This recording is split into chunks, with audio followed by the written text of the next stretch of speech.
And hello, welcome to Band of Badgers. I'm Dave, and this time, as always, I am not your dungeon master for this session because Darius is over there. And this is our Lost Lights series. Joining me around the SideQuest press table are these beautiful players. How is everybody doing? Good. Well, I'm inside a snake, so we'll see. We were literally just having a chat about that before we went live. And yeah, we're trying to remember what happened. And yeah, Ben or Castellan is stuck inside a giant snake. He's having a good time.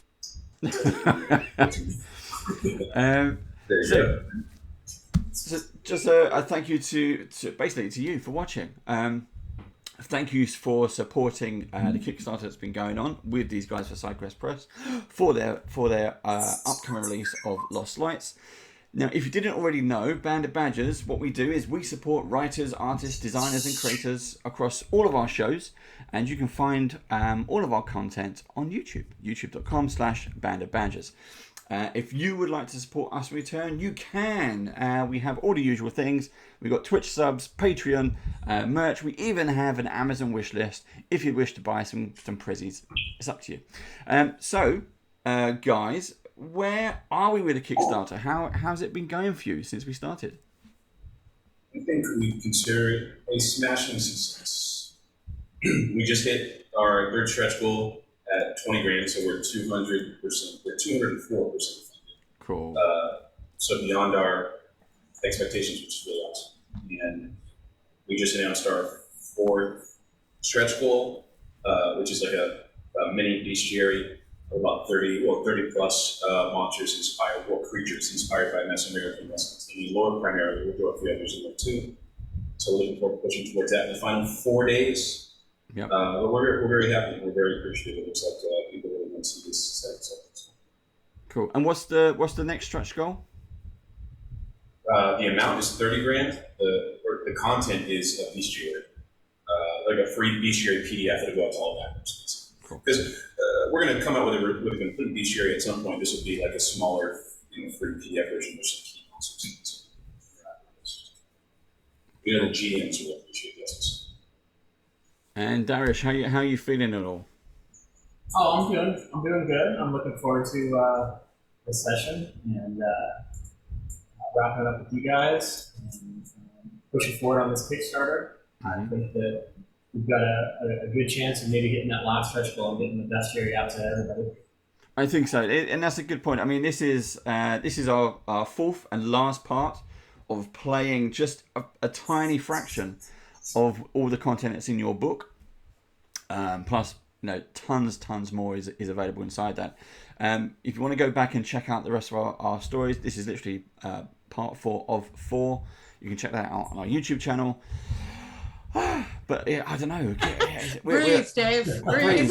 We're a few days, just a few days left in this Kickstarter. So I really want to let's see. I mean, was it the first episode we hit one of the goals or the funding goal? Was that what is that? Yeah, we got funded. Yeah, I mean, we got funded in second episode. We got actually second episode, I think, because I think our first episode was actually before we went live on the Kickstarter. Yeah. I think it was the second episode we funded during the Kickstarter, or during the episode, which is really exciting. So if you're watching this live, just send out messages to everyone. I don't care if you have to use smoke signals. Just get people to the Kickstarter. Empty out your wallets. Let's get the next stretch goal because I really want that bestiary. Okay. So do I. I mean, who doesn't love a good bestiary? They are like so awesome, and they add so much to the content of any game. It's just yeah. The game worlds don't feel complete without the unique monsters that really live within the setting, and so we really want to. I mean, we plan to put it out no matter what. As far as the later book goes, like a complete bestiary with lots more monsters, but a small little 30+ thing to whet people's appetites. We definitely want to include that if we can get there. Cool. Now we're gonna basically jump back into the game where we were. If you have any questions for SideQuest Press, stick it in chat. we'll happily, just press pause on the story to answer your questions. But when we get to like the halftime break, we will be coming up when we come back from the halftime break.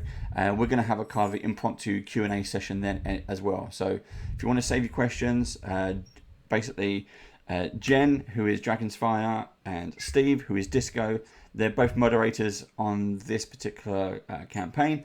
So, if you have a question, they'll stick it somewhere safe. They'll stick it somewhere. We'll put it in Zoom chat. That one they do, yeah. Stick on my post-it, stick on the wall. I don't know. But anyway. I want to see what you're like on day 9, Dave. This is day 9. Day 10 is tomorrow. This is day 9. I've done 9 days of streaming, so day 10 tomorrow. That is, I do not think that at all. And it's not just streaming. It's also conversations with people in the States, people in Australia. We've booked up people till like November, so I'm ready for a break. That's awesome, though. Yeah, you need your break. That is awesome.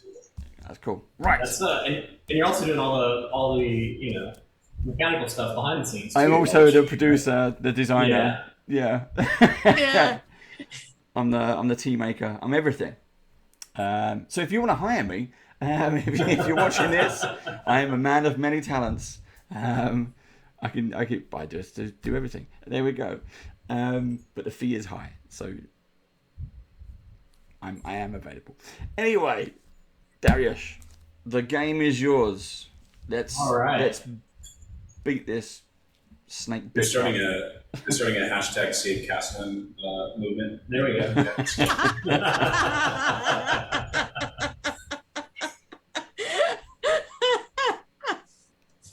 So, appreciate. As we pick it up, our wayward heroes have finally arrived in the Eastern Isles. They've been commissioned by an underground resistance group, or terrorist cell, depending on your point of view, to occupy an erstwhile fort, driving away the local fauna so that it can be founded as a permanent settlement along the Great Railway. The settlement can then be used to funnel fugitives and outlawed spellcasters away from the reach of the hegemony. But this fort is occupied by an enormous lizard-like beast with 2 long serpentine snakeheads, known as a Zahak, which are said to be spawned from the blood of chaos as it was banished from the world. Like most snakes, Zahak are known for devouring their prey whole and fleeing into the earth to properly digest their meal. Unfortunately for Castellan, he found himself fought over by both heads until one gulped him down into the belly of the beast.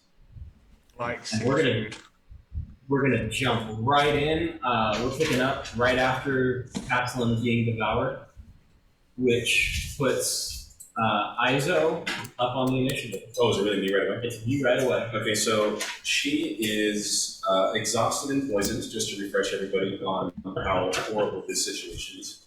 So that means she gets disadvantage on attack rolls, ability checks, and half speed as well, right? So right now she has taken some cover behind this corner here. Mm-hmm. Top. 5, 10, 15, 20, 25. I didn't even double check. I assume everyone can connect to the VGT because we just said that.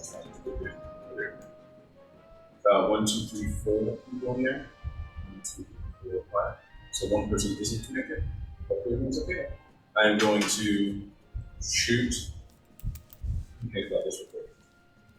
She's going to use.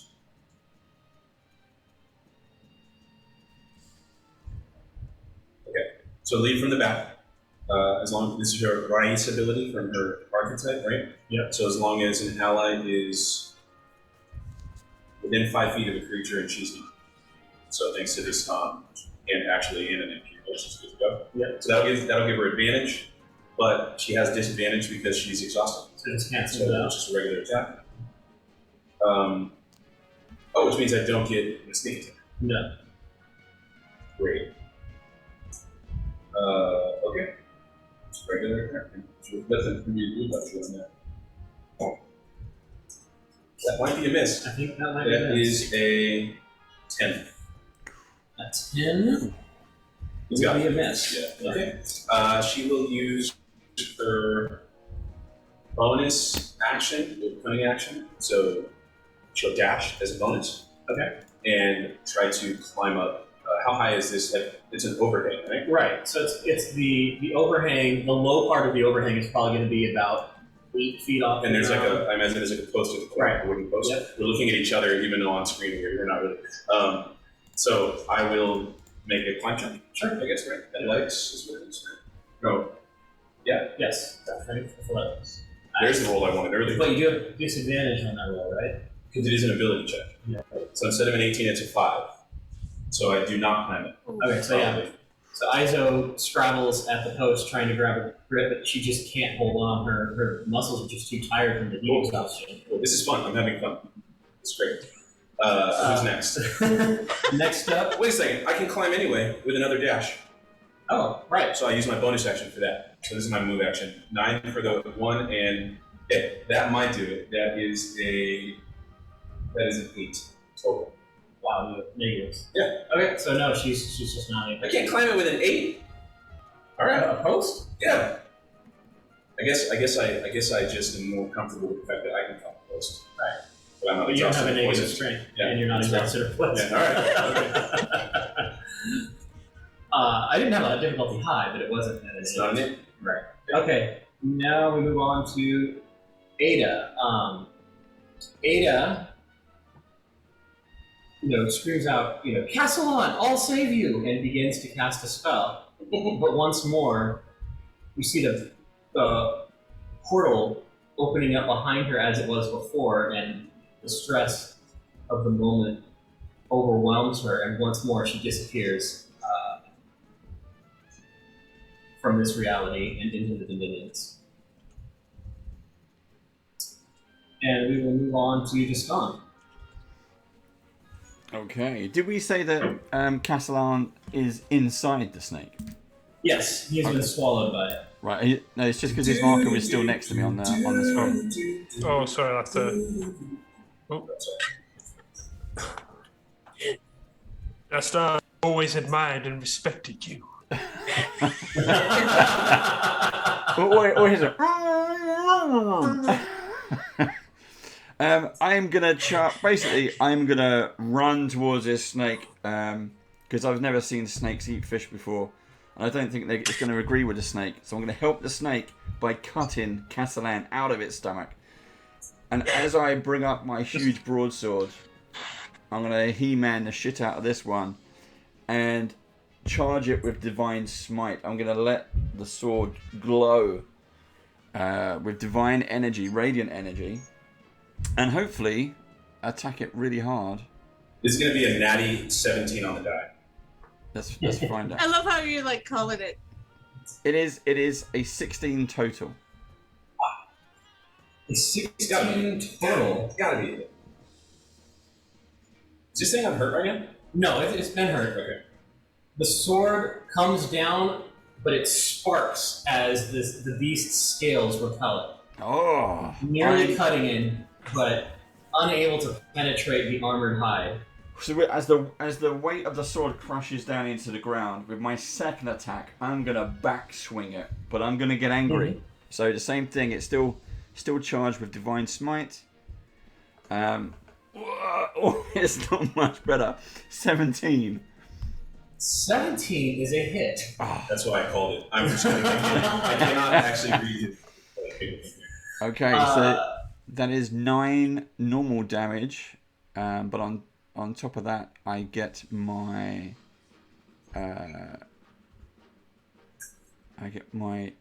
2 d8s. Ooh, and that is an extra 10 radiant damage. All right. So that is, your blade just bites deep and then just sears the flesh as the radiant damage, eats away at the creatures. I was aiming at Castellan, so did I? Yeah, right. He missed. Yeah.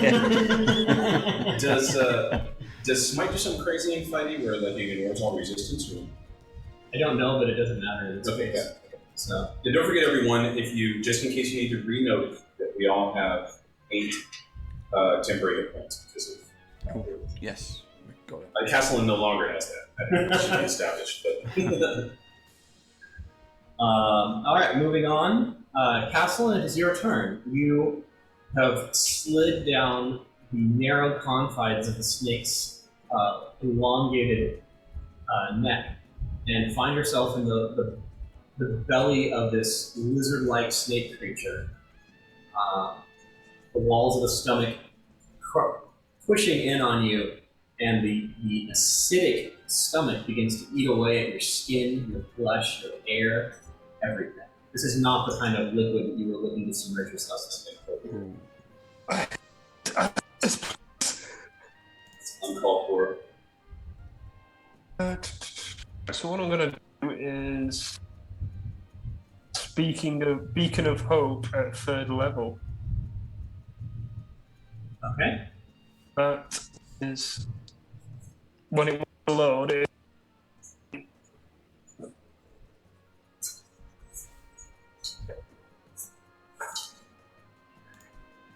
Help save bros. So what do we got? I'd be able to give you the full detail of Hope, but it's crashed on me. Oh, what's it called? Beacon of Hope? Beacon of Hope. It's fine. So Ben, It's not on the Facebook.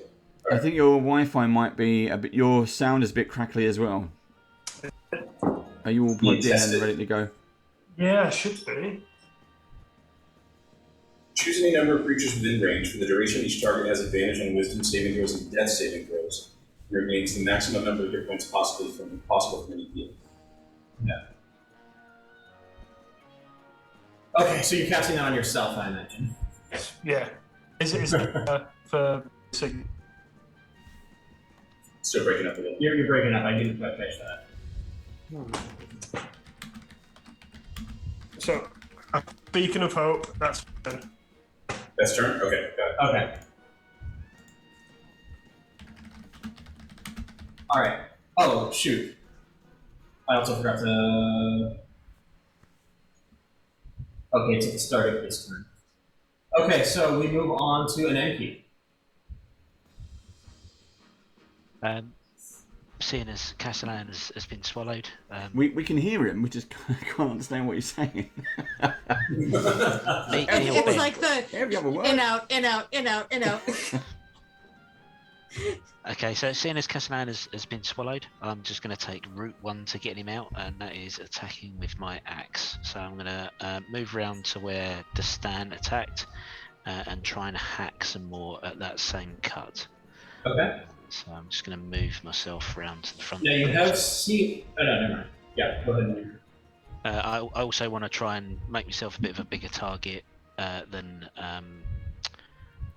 oh, God. Brain's gone. Jaseth, who's a bit further back, so I don't want the snake going for Jaseth as an easy target. So I'm gonna put myself between the snake and Jaseth and just take a swing, if I may. And that is a 23 to hit. That would be a hit. And now I'd like to use my other Geomancer power. If I use a bonus action, I'm going to hit with an empowering strike. I believe it's called, which means you need to make a Constitution saving throw. Sorry, an exacting blow. You need to make a Constitution saving throw DC 13, please. Okay. And I'm going to swing this with 2 hands. Give it as much might as possible. That is a failure. So, Ooh, 1 level of exhaustion for you then. ooh, so the snake is exhausted.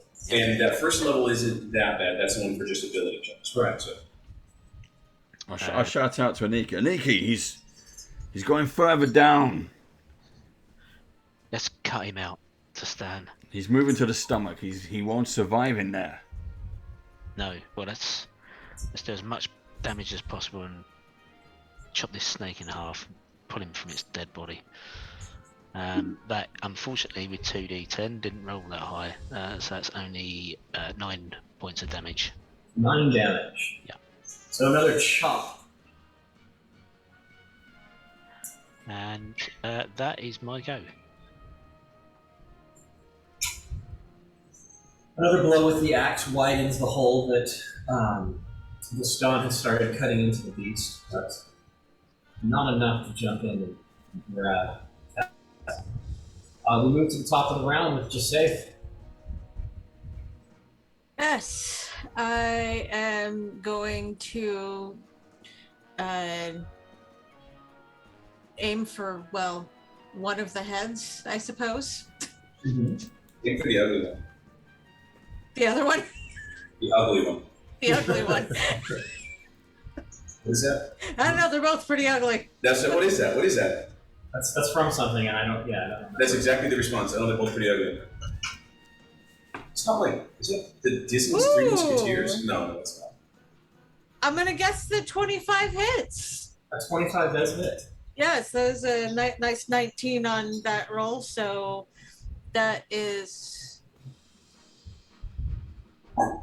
Oh god, that's gonna hurt. That can't be right. Did I do that wrong? 2d8. Not get my dice out. I was not prepared. I'm sorry. I apologize. We'll never forgive you. While that's happening, Rick just put Fred Saint. Oh, Wow, that's a throwback. That was a reference to Teenage Mutant Ninja Turtles 2. He says, I'll take the ugly one. And he goes, which one's the ugly one? Wow. That's old. That's old. Very, very deep in That dates us a little bit, yeah. You're dating yourself there, man. So that's... I could be so lucky. 10. Which is Do you know- not do you know quite what's as good really as weird Teenage about Mutant that Ninja Turtles statement, though? 3 with Kevin Nash as Super Shredder. Yeah, that's true. What was that, Nikki? So you talking about Teenage Mutant Ninja Turtles 2? That was on the TV in the UK today. Oh, really? That's Oh iron. god. What is the... I lost my thing with my... The damage? No, with the, my Newman shots. I think your Newman shots are either going to be an additional 2d8 or 2d6 or 3d6. So definitely some number of Some dice. number of dice you are going to be Some rolling. number of dice. Hey, Okay, don't worry about this. This is just the class that Dar built. Right. So, right? you know. Thanks, Dar. Thanks, Dar. You're helpful. Yeah. Fair. After building 30 classes, they all blur together. At 5th level? I know. An additional 3d6 well, I had- damage. 3d6. Okay, that's what I was missing. So there's 1, 2, and 3. That was 10. 20. 20. Yes. So 20 damage. Okay. So your bullet strikes the snake and then like explodes on impact, because it's hollow pointed, and the Newman coating that you put on it just sizzles at the flesh and eats away the creature's body, or I should say head, because you shot it at the head. Yes. 20 points of damage. Okay, pouring it on. Pouring on some damage there. It's not looking too good for this this beast. But it is now its turn. And so one of the heads is going to... Is it? What was this to say? 15? Can't quite reach it, actually. Alright, so one of the heads will bite it to stun while the other one bites it and then keep. For the stun, that is a natural 20. Oh. So that is a hit. It's gonna hurt. Well, they got the armor for a reason. It's true.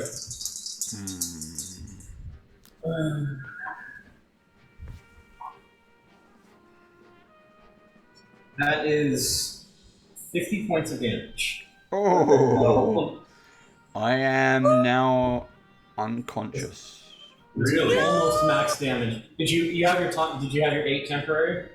Oh, good point. Let's have a look. If you're conscious because of that 8, I'm going to feel great for you. I am on 2 hit points. I was a massive hit. I am down on the ground on 1 knee, So it's a but I am massive alive. no, Flesh- Doctor has to flesh, say. I am. flesh-rending bite as it hits him like right at the shoulder and the neck, and it's almost just gets him right through the throat. But he's clinging to life. while the other one goes in a Nenki. Are there fortitude saves in one call this or no? No. How did I get poisoned? From its poison breath at the beginning. Okay, cool. Which, I did not roll to see if that recharges. It's not recharged. A Nenki, that is also high, but not a natural one. Just to be clear, 50 damage would have killed me exactly twice over. Oof. If I got critted, it would have killed me exactly twice over. A Nenki, you take 21 damage. You're muted, You're Steve. muted. I get to half that because I have my Skin of the Dead on. Yes, you get to have that. So that is bad maths 10. Oh yeah, so I had to reread the massive damage roll fighting. I would be dead. 50 damage would exactly kill me. No save, just dead. Nice. Ow. Then the beast attempts to retreat. It dives beneath the earth as its back legs start Do we Start an attack? burrowing into the soil. Opportunity attacks. It does provoke opportunity attacks from Vistan and then But because Castle is still inside of it? Yeah. Yes! Dispatch this. Ben's like, wait, what about me? That's a 19 from me. that is a 19. That is a hit. Team's off dead. Where's our cleric? Yeah, we missed that part of it. That is 20 points of damage. 20 points of damage. A good hit. Stan, you gotta finish it off. Vistan. Okay, it really pissed me off, and if it's going to run away, I'm just going to get even more angry. So I'm down onto one knee, holding myself with my sword, and as I step up, I'm going to pull the sword out of the ground and just head chop straight down. Oh, fucking, I got a natural 20. So that's 26 to hit. Nice. No way. That's a 26 That is a to hit. hit. That is a hit. That is a crit of it's a crit of 17 damage. So 34 total. What? No, I think it's no, because it's a 6, 7, 9, 10, 12. No, it is. Yeah, it's a 17. So it's double 17, isn't it? Yeah. So For those of you who are 34. watching on D&D Beyond, you see my roll come up. So- D&D Beyond already does the double. No, it's already done it. 'cause it Yeah, rolls- just on the rolls two dice. Yeah. Yeah, You so get it's 17 those. total. Oh, Okay. because the static isn't, right? Yeah, double 17 weapon roll, damage. single static. Nah. And Darius going to turn around and say, like, oh, and both of them hit Castle. and your blade sinks in, finishing the job that Anenki started. And the snake continues to slide another 5-10 feet into the earth, but then comes to a stop Oh. with its hind legs just sticking out. Do we? So Castellan is basically under the ground at this moment, still in the belly. Like half submerged in the belly, yeah. You I'm just you gonna pull grab- that thing out before you pull me out. I'm not coming out that way. I was just gonna grab the Yeah, title or you grab the gotta do leg. that. I, for one, Yeah. choose death. Just stand. Give me a hand. Take that side. I'll grab this end, Yep. and we'll pull. grab a leg each. We'll take hold and Oh. pull the snake out of the hole. Castellan, I'm sorry to do this to you, but at the beginning of its turn, you did take digestion damage. Yeah, that's fine. That's why I did the Beacon of Hope, just in case I die. But make a saving throw, or is it just direct damage? It is just static damage.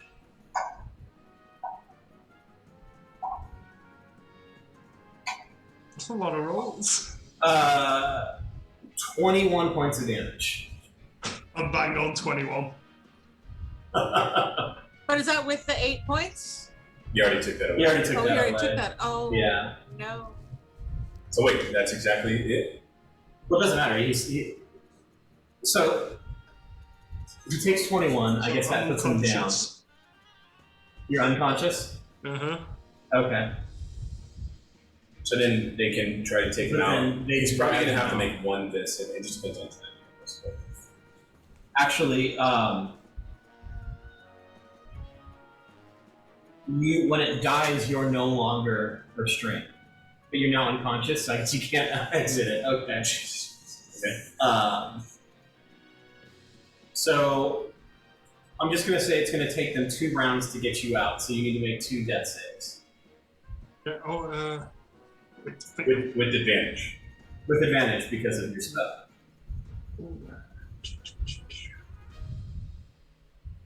Oh, no. Hold on. This is really bad, you guys. I'm sorry, Ben. Beacon of Hope is concentration. Oh, is it? So it's just not. So with if you do it on yourself, it doesn't do what you want it to do, because if you go unconscious, you can no longer concentrate on it, so it's no longer there. Quick question: how do you make a death saving throw on D&D Beyond? Roll a flat d20, and if you Oh. score higher than 10, it's a pass. Well, it doesn't matter. He literally has to critically fail twice to die here. Right. So- as long as you don't roll 1s, you're safe. Twice. That's a 1 in 400 chance. 18. Okay. So they don't even bother making the second, because you can't, it doesn't Right. matter, right? Yeah. So you guys will get him out by the time it's the second. Okay. And I have a healing 18 potion.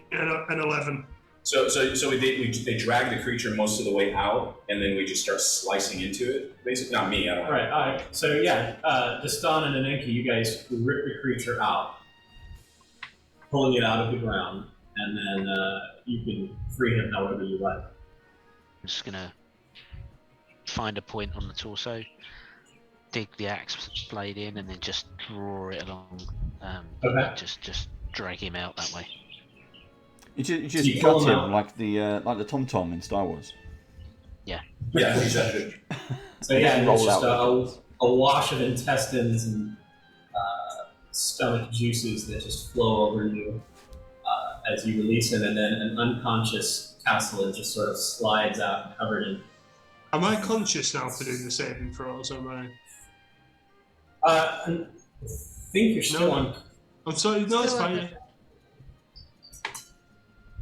Gonna roll him round in the sand a little bit. Just try and get off any latent Season me? stomach acid.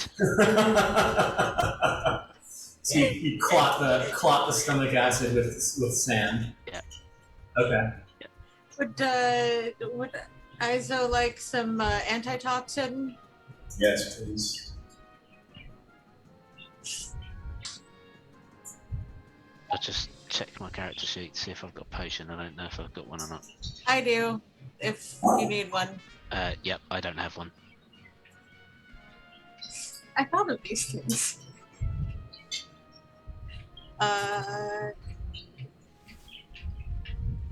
Okay, taking it off my sheet. Potion of healing gone. So Castellan wakes up covered in sand and taste of a healing draft in his lips. Guys, I had the most awful dream. You were there, and you were there. Mini Dastans just poking me with a stick. I'm like coughing up all what I assume's acid. Felt like I was in there for 2 goddamn weeks.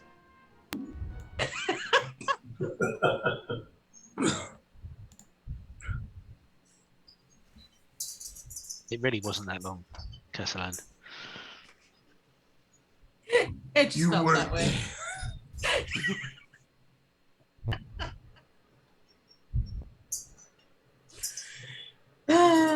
Distraught as fuck. I'm gonna. Are we out of combat now? You are out of combat. I suggest we maybe get inside one of the buildings. These snakes seem to be able to come up through the floor. We might be safer inside.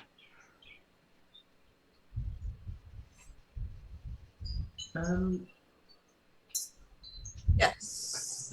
The building that we fought outside of, did that look like was that a saloon or an inn or something? We're going whichever one looks like a there bar. was the one to the right was the stables, but the big one down at the bottom middle Yeah, that would be like your saloon slash boarding house. Okay, I head off inside there. Do any of them look like they might be more of like an apothecary kind of place? Not really, because I mean these are just these are temporary places, so there's no real. It's mostly buildings to house the workers and to give them, something like recreational time when they're shifted the railroad is done. So it's not an actual town yet. There's no shops or anything like that. It's all just barracks and boarding houses and that sort of thing. Oh, okay. Okay. I kind of notice how rough that stand's looking, so I kind of just like nudge him on the arm. It's like, you know, mayday, shake it off. I thought you were a robot. I cast Cure Wounds on him at 3rd level. And that is 26. Yep, 26 healing points for you. Thank you very much. But I don't make it blatantly obvious that I've just healed you. I've just been like, shake it off. You can walk it off. That's fine. I'll make it blatantly obvious that I've seen that you've been able to heal me, and I won't say thank you. It's the enormous wound on your shoulder and neck sort of knits together. I'm also just going to tap myself on the shoulder and like heal myself at 2nd level.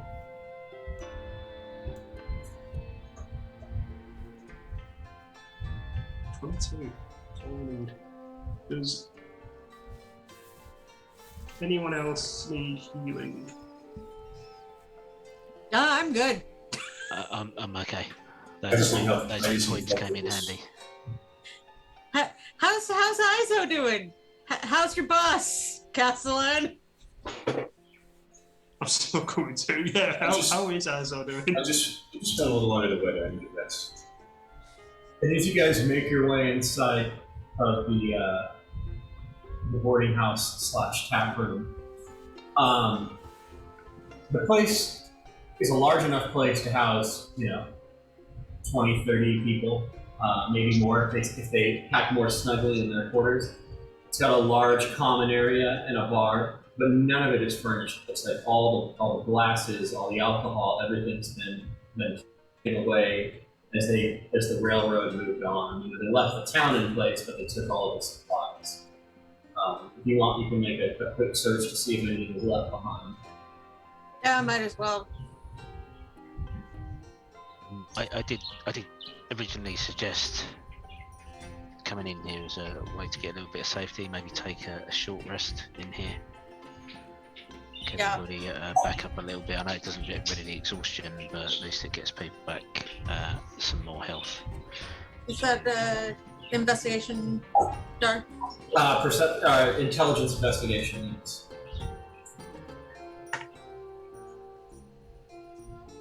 Did Iso get an antitoxin? Yes. Yeah, I gave Izo antitoxin. Alright, thank you. I took it off my sheet. Oh yeah, that's what I was going to try to cure you with poison, and then I got eaten by a snake. I remember that.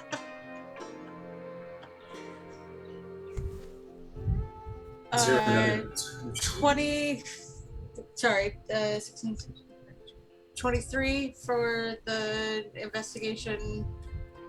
23.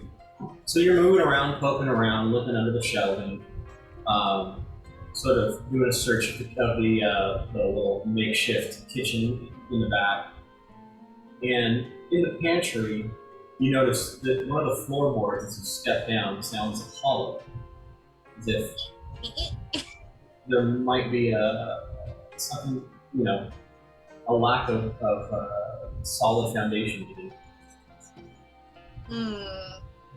Is it easy to pry up, or do I? Yeah, you notice there's been a small little groove. It looks like maybe like a knot that was once there has been knocked out. You can just get your fingers in there and pull it out. Okay, I will do that. Inside, you find a small cache not sure. It might be a smuggler's cache, maybe, or maybe somebody stashed equipment there. You see, there's a healer's kit. There is several full water spoons, about 2 weeks of food, dried rations, tough bread and jerky, that sort of thing, and a couple small bottles of alcohol, It's fermented cactus juice, it seems. Oh, we're partying tonight. Drinks are on me. Anthony, what's your health like? I'm untouched. You're all right. Oh, just a point, right? Poisoned and exhausted. That's Poisoned it. and Yeah. exhausted. Okay, I'm just going to tap you on the shoulder. I'm not going to heal you, but I'll just say we're going to talk about a significant raise.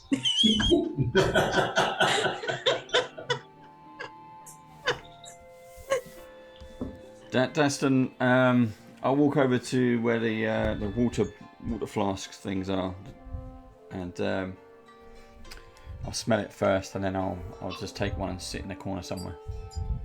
So I'll pass them around. I'll give Cass 2. You are a lifesaver. So what is the antitoxin makes it so you get advantage on saving throws against poison? Right. But you didn't tell me about. Is there any subsequent save here? There are no subsequent So you're just saves. poisoned for the rest of your life. No. Did you not write a duration in this creature you built? It's literally just a poison condition, so you have to make a poison condition. No, I think you're supposed to write a duration. Just take it. Poisoned. That's it. Just gives the condition. Okay. So I'll just say that there's a... It's right here. The condition lasts either until it's countered or for a duration specified by the affected condition. So we'll say now. Okay. So in order for us not to metagame Jin, Isa will appreciatively thank you for the antitoxin and drink it. Even though we know right now mechanically it actually did nothing, because it gives you advantage on saving throws, not getting rid of poison. But again, I didn't pay attention. Sorry. No, you didn't know that, and I didn't know that. So I'll thank you and then drink it and.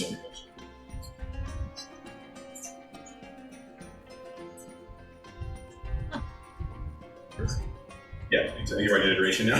Not a bad idea. Hey, you know what? There's always something extra, you know. And we're gonna. Of course. Well, the thing is, when he creates these sort of monsters, I'm gonna take that and we're gonna put that in the bestiary or something, right? So Yeah. All these little things we need to, make sure. Yeah. There. Castellan takes a look around. He's like, "Where's Ada? Did the snake get her too?" He disappeared. No, she was trying to do something and poof. Right, I'm gonna assume she's a lot safer than we are right now. So, Well, she certainly didn't go into the belly of a beast no, she did not. like some people. Can we cook that snake? Because I kind of want to get my revenge on. Or you just gotta make some good boots out of it.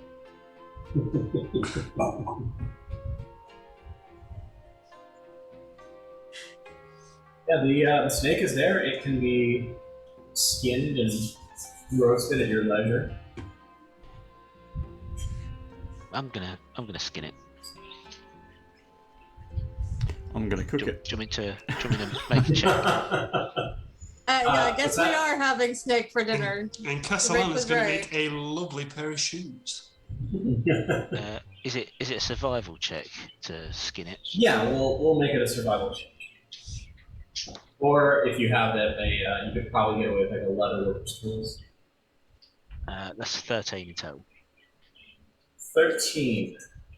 Yeah, it's a snake. It's a giant snake with very thick skin. It's not fragile like a normal snake would be. So you slide your axe along it, maybe get a dagger out and just loosen it and manage to rip flesh away from the hide.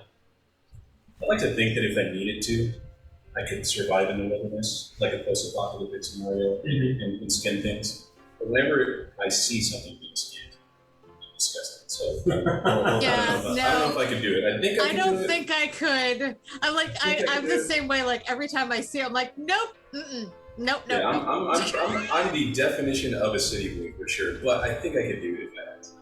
We'll find out when Fallout. When the bombs drop, we'll find out. I am not the live off the grid type. Snakeskin armor. Yes, snakeskin armor. So who's cooking? Oh, I'll cook it. If the building we're in, does that have It does have so it doesn't have any modern conveniences, but it does have it has a place for a cooking fire, and it has a spit that was built in that has been left behind. So that's fine. Yeah. I'm literally gonna cut a nice bit of juicy flesh, just a huge, like square chunk of meat, shove it on the skillet, and light the fire. Are there any spices around or herbs or? Those have not been left behind. But I mean, if your survival is high enough, perhaps you can scavenge something from the local flora. I heard tumbleweeds.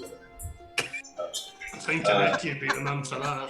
It adds a little extra crunch. So as we get to cooking and eating and resting and everything, this place is totally deserted, but we have paperwork just say it that says we're in charge here, or what does it say? Yes. So the paperwork you have basically allows whoever holds the paperwork to found a permanent settlement here to stay.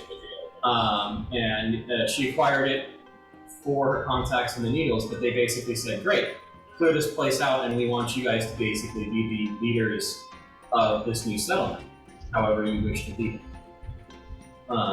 You're essentially being given charge of it, and they said they would follow behind you by a couple of days with settlers and supplies to get it out once it's been cleared. But for all intents and purposes, it's really just Satan that has that power, right? I mean, like, they didn't name Destan because Destan's only here by way of chance and happenstance, right? You know what I mean? So the owner of it is currently just saying, yes. Okay, got it. Just so we know where the power lies, it's all in Jen's hands right now. You say Dastan's here by like a random chance, but that's not what the prophet said. I was going to say, we might say it was the gods. Some of us might say it was the gods, yeah. Okay, I just wanted to kind of put that in perspective because at the moment, as far as we know, we're in a downtime and we have no issues other than conceivably still being followed by the church. But I think we did a good job anyway. I think the one church may not be following us, and this fire, the smoke going out the chimney will dictate to whoever is following us where we are. But I'd rather face them with a full stomach. I was going to say, if there's any that's what I was going to say. If there's any possibility of anybody approaching us who has less than beneficial intentions in the mind first, we could probably fortify this place and set up some traps. Mm-hmm. Yeah, I think the first thing we need to do is just put the door back on. That's a good start.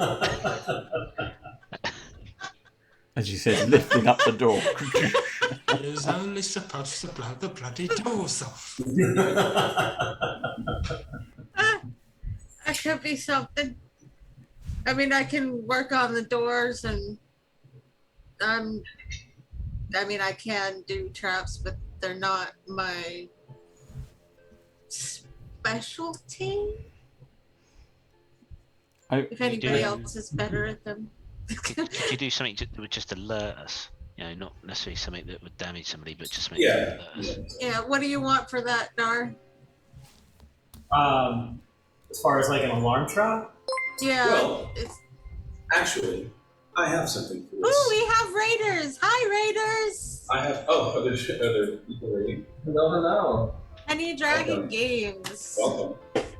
So I actually have something for this. I have a noise machine that you have to set it up, but it emits like a loud static noise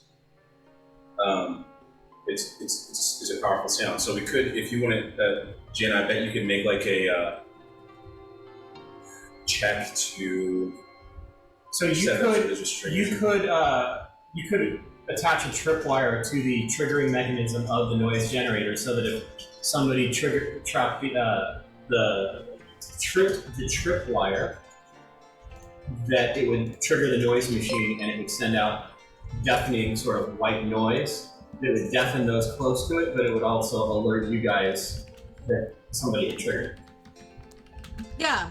So what do you want me to roll for that? Just with my Makaziki tools? Yeah, that would be an intelligence Makaziki tool check.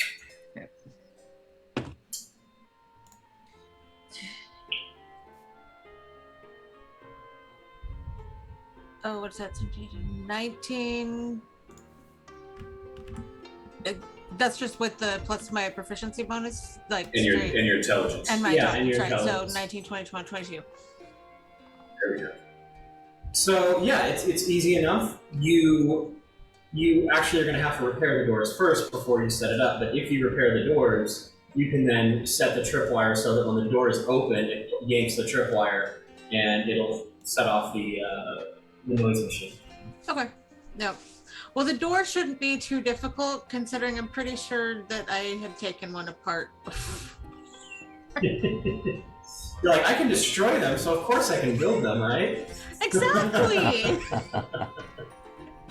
took it apart, so I can just put it back together, right? Okay.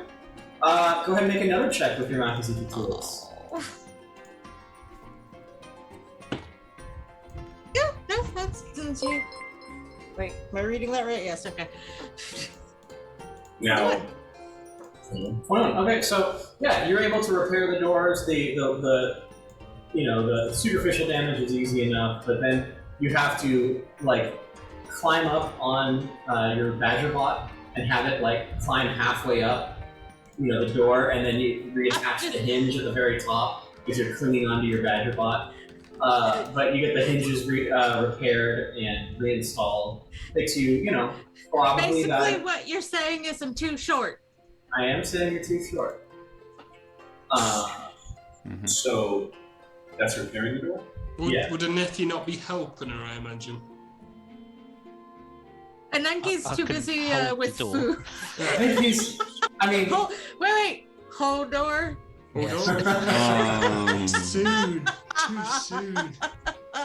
Sorry.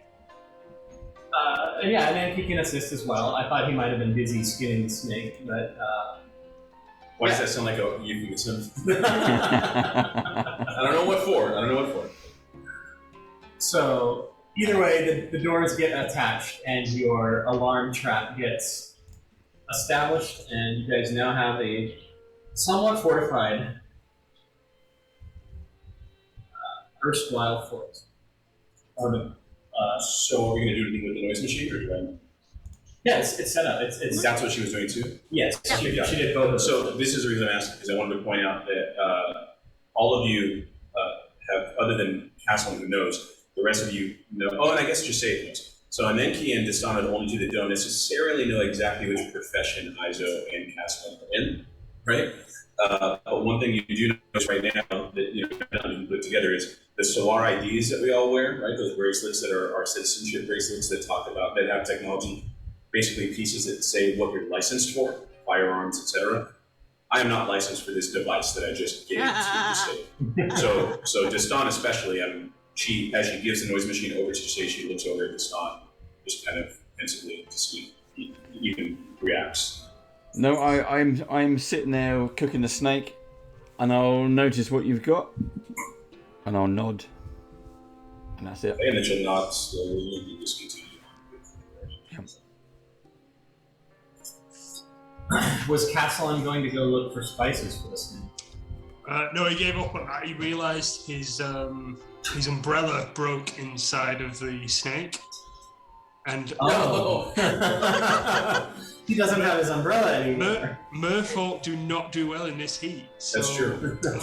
I'm gonna look around for a cowboy hat. Can I find anything like that that's just gonna cover my face? Make an investigation check. Are you okay? You're gonna establish canon right now that we're doing white brimmed hats, or you got something else? I mean, I'm okay. Whatever you establish has to go into the book. That's what I'm Right. saying. We'll work with it. He's been inside a snake. He's earned this hat. Oh, sorry. Let me just get it up. Investigation, yeah. Yes. 9. Ugh. Actually, that's not that 9. Yeah, looking around, I mean, this place has been mostly, packed up, but a few things have been left behind. What you do find, you don't find any hat, but you do find a keffiyeh, which is a long skin of dark fabric that you can wrap around your shoulders and your neck and your face, leaving only your nose and your eyes visible. Yeah, I guess usually pin it with a band. Yeah, usually it's pinned in place by like a band or jewelry. Leather. But unfortunately, that wasn't left behind, so you might have to fashion something for yourself to pin it. You can also put it on and tie it in a knot at the top of it in a way that it ties itself. So that Yeah, I could get some tips off Anarchy, see how he wraps his. well, listen, you're still a cowboy in our hearts. Yes.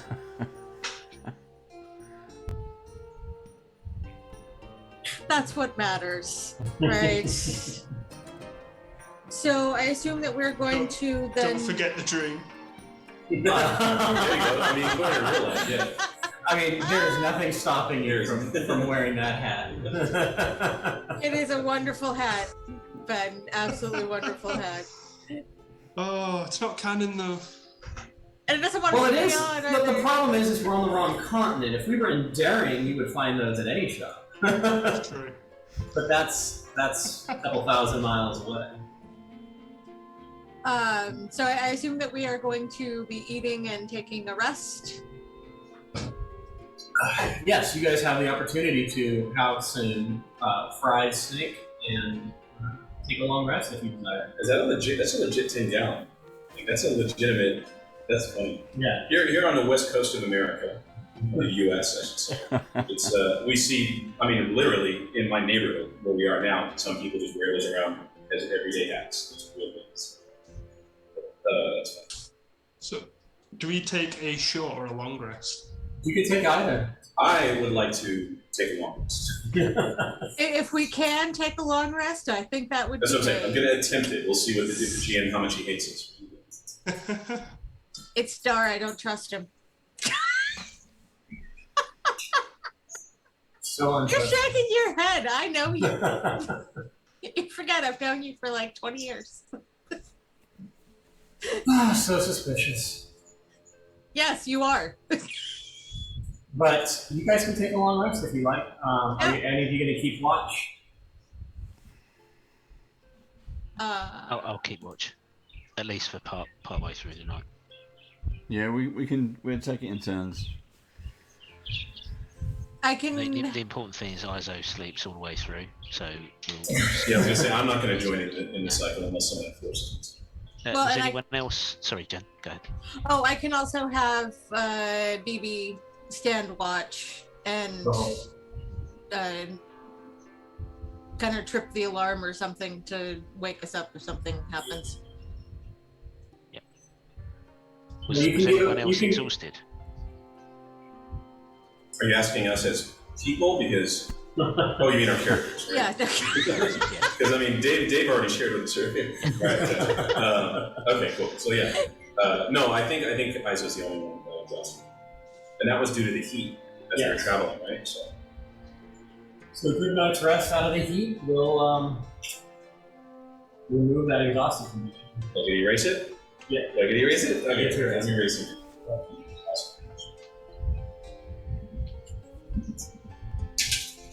Wonderful.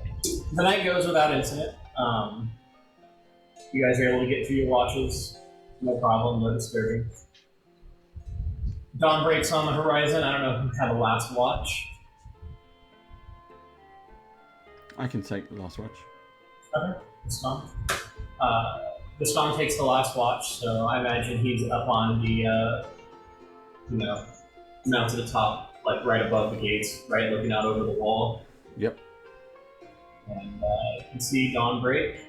And so far, everything is peaceful. There's no sign of the people that are supposed to follow behind you, but they did say they'd be a couple days behind you. And at the moment, you don't see any sign of anyone else coming either.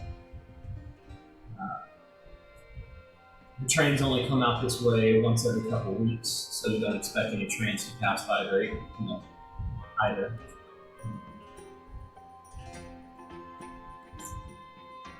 So far, you just have time to cut. The rest of you need to wake up. If you wanted to, you could have slept in the tap room. They had those.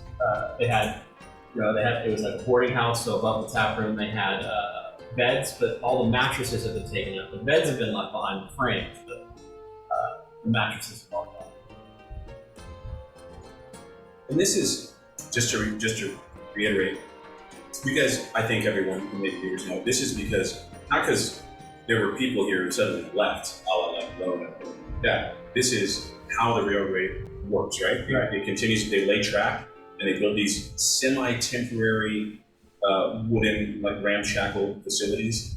And then as the track continues, they just desert that place. It's a place called the Erstwhile Fort, and they just go right on to the next one and build more. They just leave them. So sometimes they stay there as ghost towns forever. Sometimes it's broken down by other people. Sometimes bandits settle in them, things like this. Yeah. Right now, we are the Badger Bandits.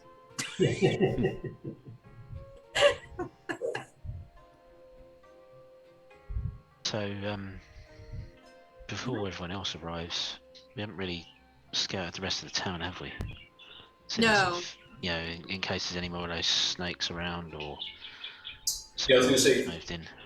Is this, what's the totality of the buildings that we've seen? I mean, is it what the map showed? It's basically what the map showed. 5, 6, 7, 8, 9, 10 buildings? Yeah, 10 buildings. There's what's not on the map is the wall that goes around them. And then, as you guys see on the map, there is, it looks like some sort of rudimentary mining system was built in a rocky outcropping in the southeast or southwest portion of the town. And maybe that's what disturbed the Zahat, which usually lair in subterranean areas.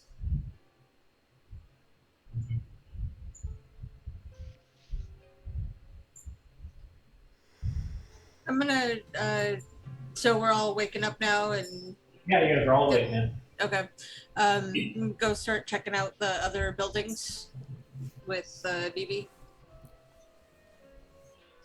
Oh, I'd like to. Go ahead, Leslie. I'll go with you, Joseph. Yeah. It would probably be easier if we just search one building at a time rather than split the party. We're doing Scooby-Doo rules. Fine. I'll get the spade ready. I'll start digging some graves. That's fine. Ruh-roh. We've got the trap. We've got the doorway itself trapped, right? Yeah. So we can go out through a window. No, not the doorway. You have the gate trapped. At where the gate that goes around the whole thing. Yeah. Perfect. That's even smaller. Okay, great. So we have that trap, so we don't have to watch it necessarily. So yeah, we can all head out together. Yeah. As we do head out, though, I want to ISO the turn to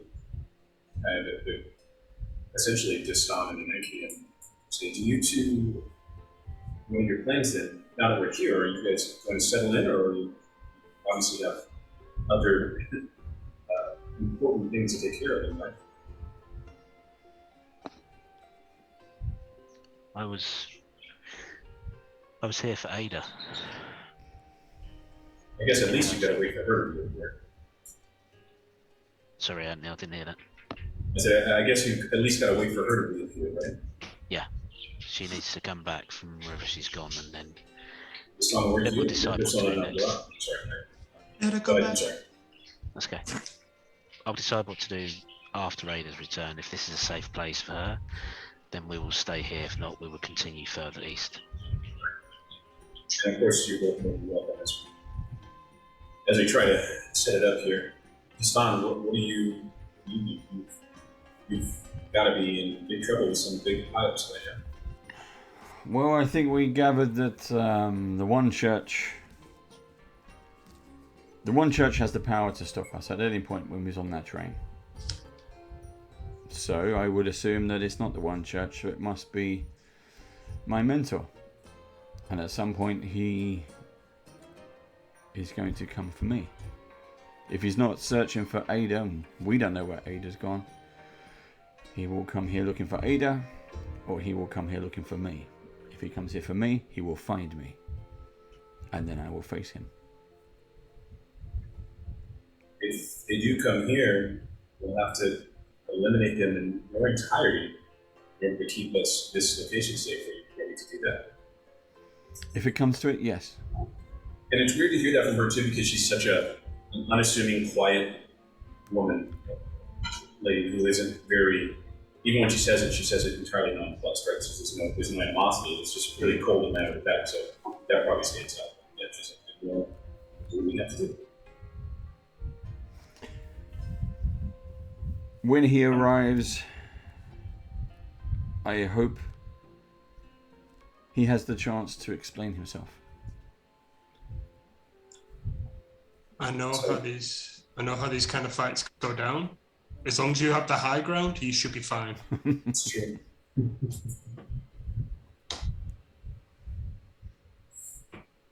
So you guys are going to go explore a few buildings that are left in here. Are you leaving anyone on watch while you do so, or are you guys going to all go as a group?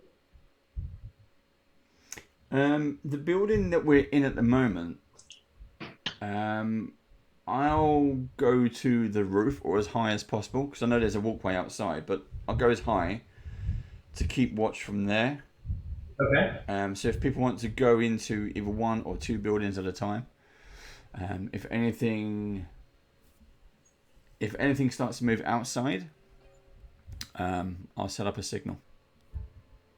Okay. I'll get my rifle ready as well. Get down, check it all out, reload it. So it's early morning, and the rest of you have the opportunity to search the town for supplies, what have you. See if anything of note was left behind. See if there's any threats left behind.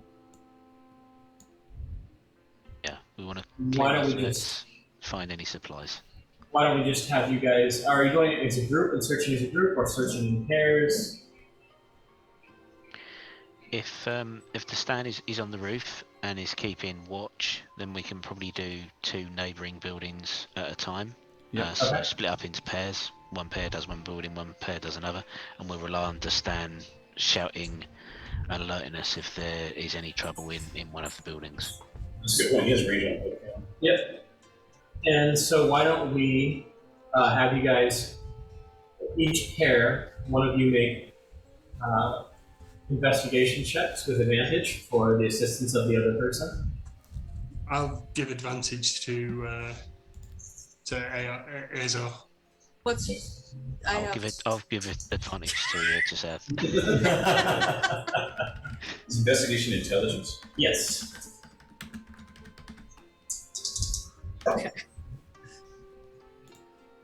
That's Dirty 20. a dirty 20 and a natural 20 for Isa. Nice. Well done. So that is only 22 though, because I'm not proficient in investigation. So That's why they call her the boss.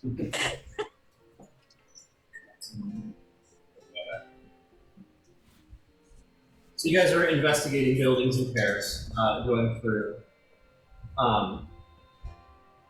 Just say you are you're searching with an NP, I imagine, right? Yes. And so the two of you go into the stables, you look around, you find a little bit of like sort of tack for saddles and that sort of thing, but nothing of particular use. It's all very old and would need to be repaired. Then you move on over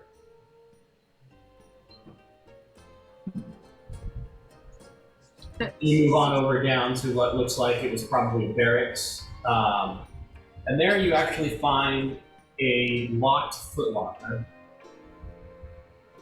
It looks like it may have belonged to one of the soldiers that were there. And they may have just forgotten to clear it out. And it is locked. So you have to get inside it. Okay.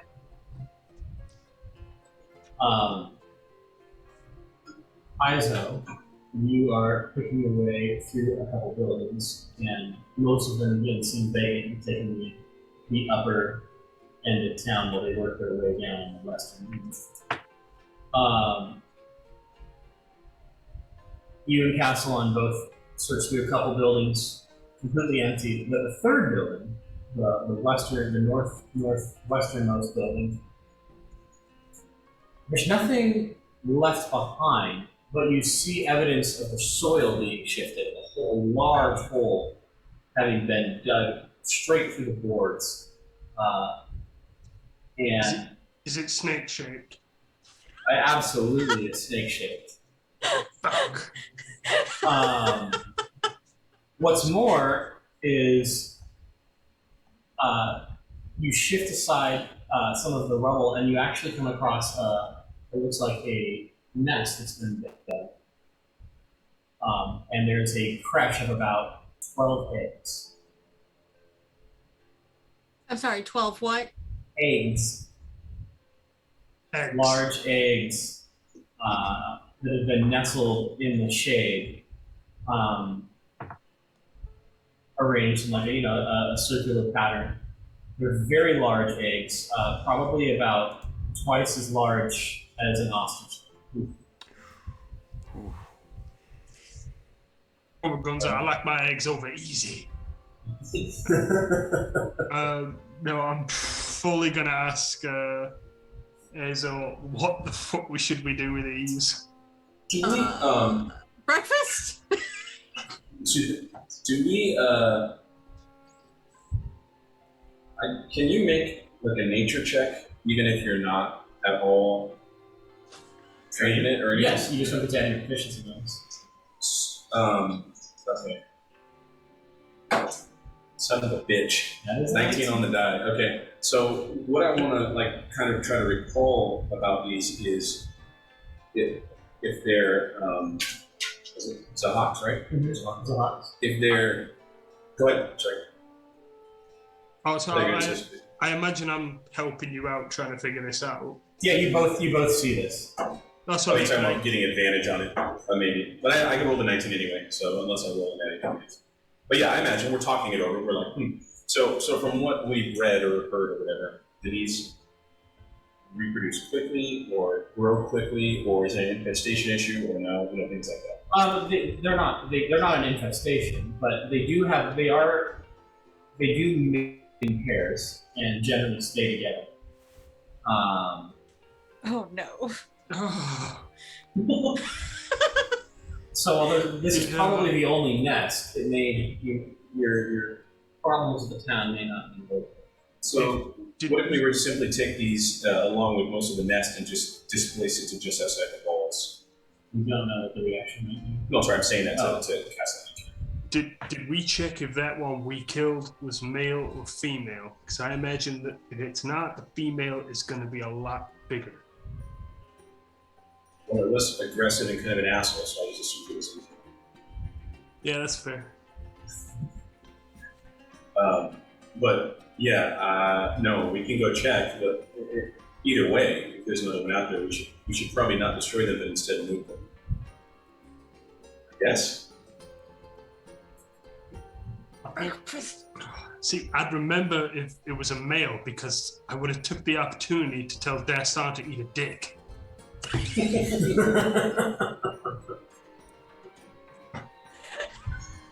Yeah, let's consult with the others at this before we make a decision.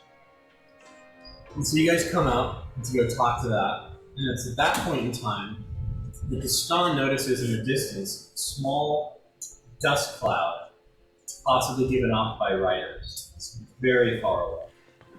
I'll put my rifle on sort of the edging of the roof, If I'm standing up, I've got it. If not, I'm laying down, sniper position, and I'll adjust my sights and try to see as much possible. How many riders do I think are coming? All right, make a perception check. Okay. Oh, wrong button. Oh, it's low. It's a 10. It's a 10. No, they're just too far off. You can't make out what it might be. You can't even. The dust cloud is just obscuring what might be traveling. And because there's a dust cloud, what you can make out is that they are traveling at a very rapid speed. And They're towards still us. along. Towards Directly towards us. Towards you, yes. Okay, but there's still time. There's still time. Okay, I will check next round, but then I might signal.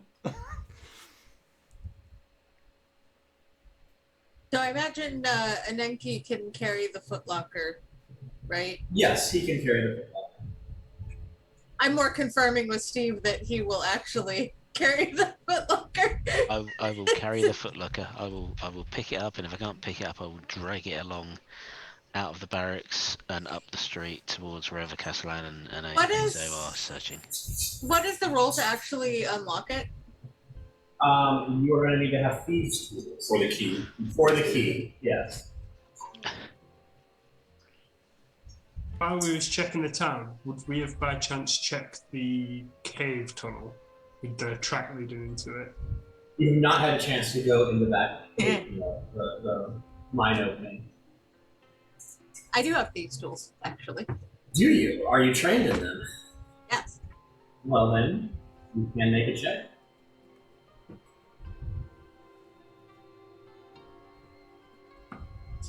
Like, I guess I'll lay down here and go this whole thing.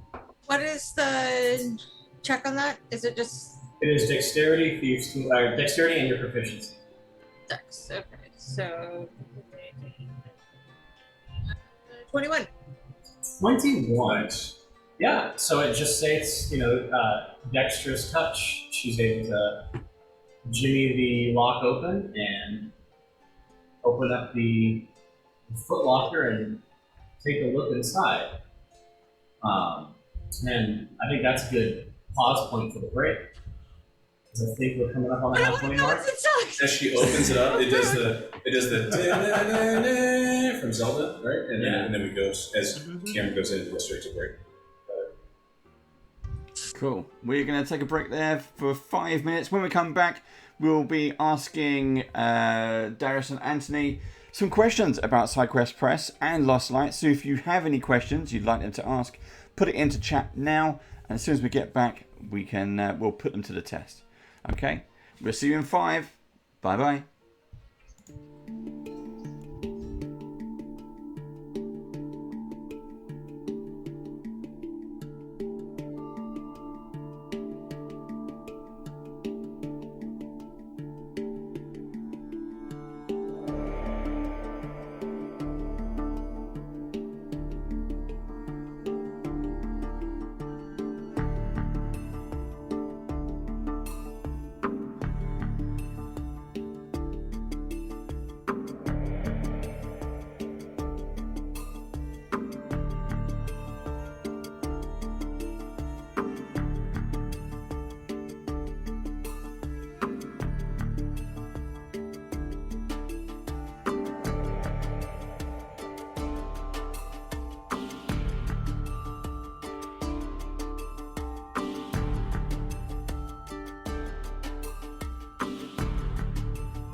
Oh, Jazz hands. There we go. jazz hands.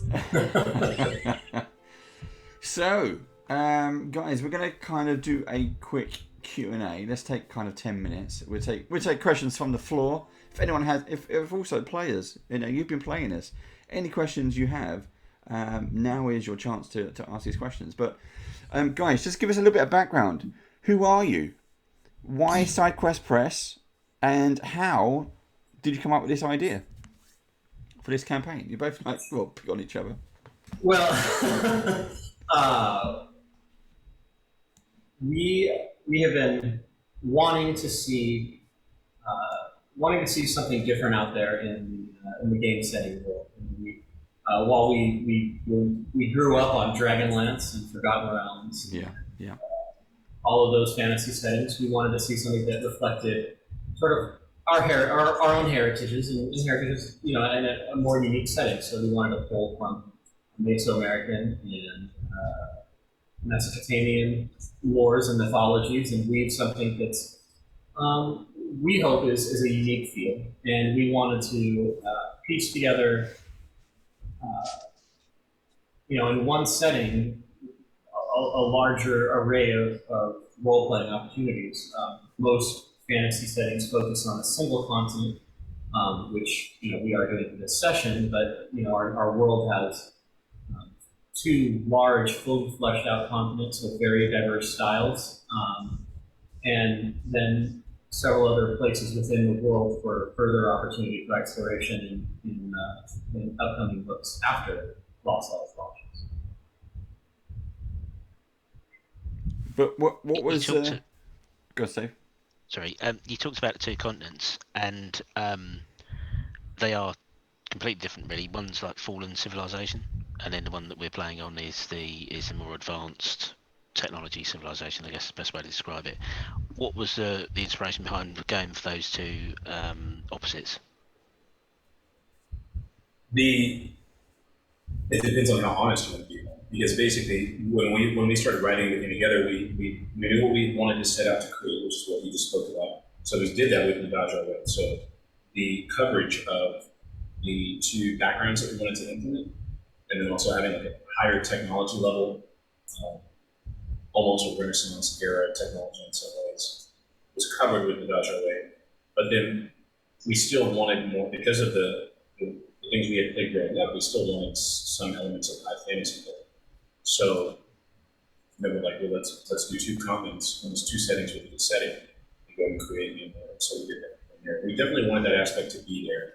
And it also allowed us to explore some other issues that we didn't get to explore in the Dodge Way, such as our desire to deconstruct race in these games as well. So the lineages on Mainwar are our way of doing that, right? Which is how you make, you guys have seen it, it's how you make a merfolk, dwarf, or whatever else. Or a goblin or something. So I guess it's funny because we kind of wanted to do two different things. One, we wanted to create an inspiration for the setting that wasn't the standard Western Eurocentric fantasy, and then also we wanted to deconstruct what we felt like is an archaic idea on race and fantasy for a long time. So we utilized each different comment to do one of those major posts. That's actually one of my favorite parts about the setting is the deconstruction of the idea of what race is in the whole fantasy D&D, like every setting just about is like your race is just the one thing. You get one and that's it. And I like for a long time I'm like, well, what if I want to do more than one? Like if I'm a half elf, I'm human elf. Like that's like why is that? And I love that what you guys created, you don't have to do that. And that's one of the things, I mean, kind of, the attention that race has gotten over the years is it looks kind of ridiculous at a distance because, traditionally you've had humans and half elves and elves, and it's, for some reason, they're able to breed, but not dwarves, halflings, gnomes. I guess orcs can. Orcs can magically, but like, there's no rhyme or reason to what can or can't breed, and what it is when they do breed. And we wanted to come with a more unified vision of and everything has room to grow. So we're not here to deride. We grew up with first edition and Right. and advanced AD. It's just anytime you present, without getting crazy, anytime you present a group of any type as a monolith, it has inherent problems. That was pretty much, and so we wanted to. Not every elf has to be ancient-minded and wise Galadriel, right? And not every dwarf has to be a Dowie Smith. Now those elements are there, but you don't have to be that. And moreover, we also like the idea of people being defined by their regional differences instead of their racial differences. Dwarves and elves and orcs from Daring and raised in this very militaristic imperial nation are very different than the ones you might find in Keelan Row, which is a southern sort of melting pot of traditions and cultures. They're defined. Characters are more defined by where they grew up and what nation they grew up in than they are by what race. And that's realistic. That's what we see. Right. In real life, that's what we see. So. Cool. You mentioned, just as we're talking, we've got a window up with some of the artwork ticking over. A quick shout out to the artists you've used. The book, the campaign setting itself, the artwork that we've seen so far, the stuff you've actually, allowed us to share, looks beautiful. It is stunning. It is stunning. How much more artwork is going to go into these books? So that's a great question. I just was doing, and I won't get into the extreme minutiae of doing a budget based on Kickstarter, but I was looking at how much goes for fees, for production, of actual product level, and then how much goes for art, because really it's all. So everything that's left over goes to art. Dar and I will not be paid for this. We knew that was the thing when it was a labor of love to get it going and get it out there and start, right? So it's a lot more. We're going to be commissioning, I don't know, do we have a number, like 100, 150? It's something like 150 to 200 pieces of individual art, but it depends on how far this goes to. Because art is, obviously Ben will be done with this idea, but art is just so much more. I'm a writer, and I'll say art is so much more important than words. I'm sorry. I don't care. It is. It's so evocative and instant. Yeah. When you see something, you can convey exactly what the place looks like, right? So, like the art pieces we had of God's Crown and of Hayashi, those are the two big splashes that we use a lot of. They're just beautiful, and I worked with the artists. Say, here's what we need, and they gave us initial, impressions and feedback, and it's exactly as we perceived it. We've been very happy with the artists' ability to take our ideas that we give them and the words that we give them, and basically paint a picture of exactly what we imagine them to be. I was going to say, words clearly matter there because that's how we communicated to them to make this, but I think you get my point.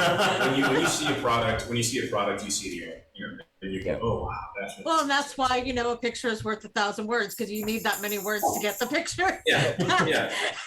There you go, exactly. I know that in your studio behind you on the wall, you've got various kind of artworks and things like that. Are you going to replace those with these, your own kind of creations now? And get those blown up behind you? This is in my office upstairs, where I was streaming when we were streaming on the Cyclist Press Twitch channel, because we were streaming all socially distanced, during COVID. That's what I have up there. I have a world map, and then I have those two big splashes I just mentioned. And so down here we have all this stuff that, once we get more art, we'll probably bring it to expand or storage. So that being said, are you going to have a life-size Aneki cutout?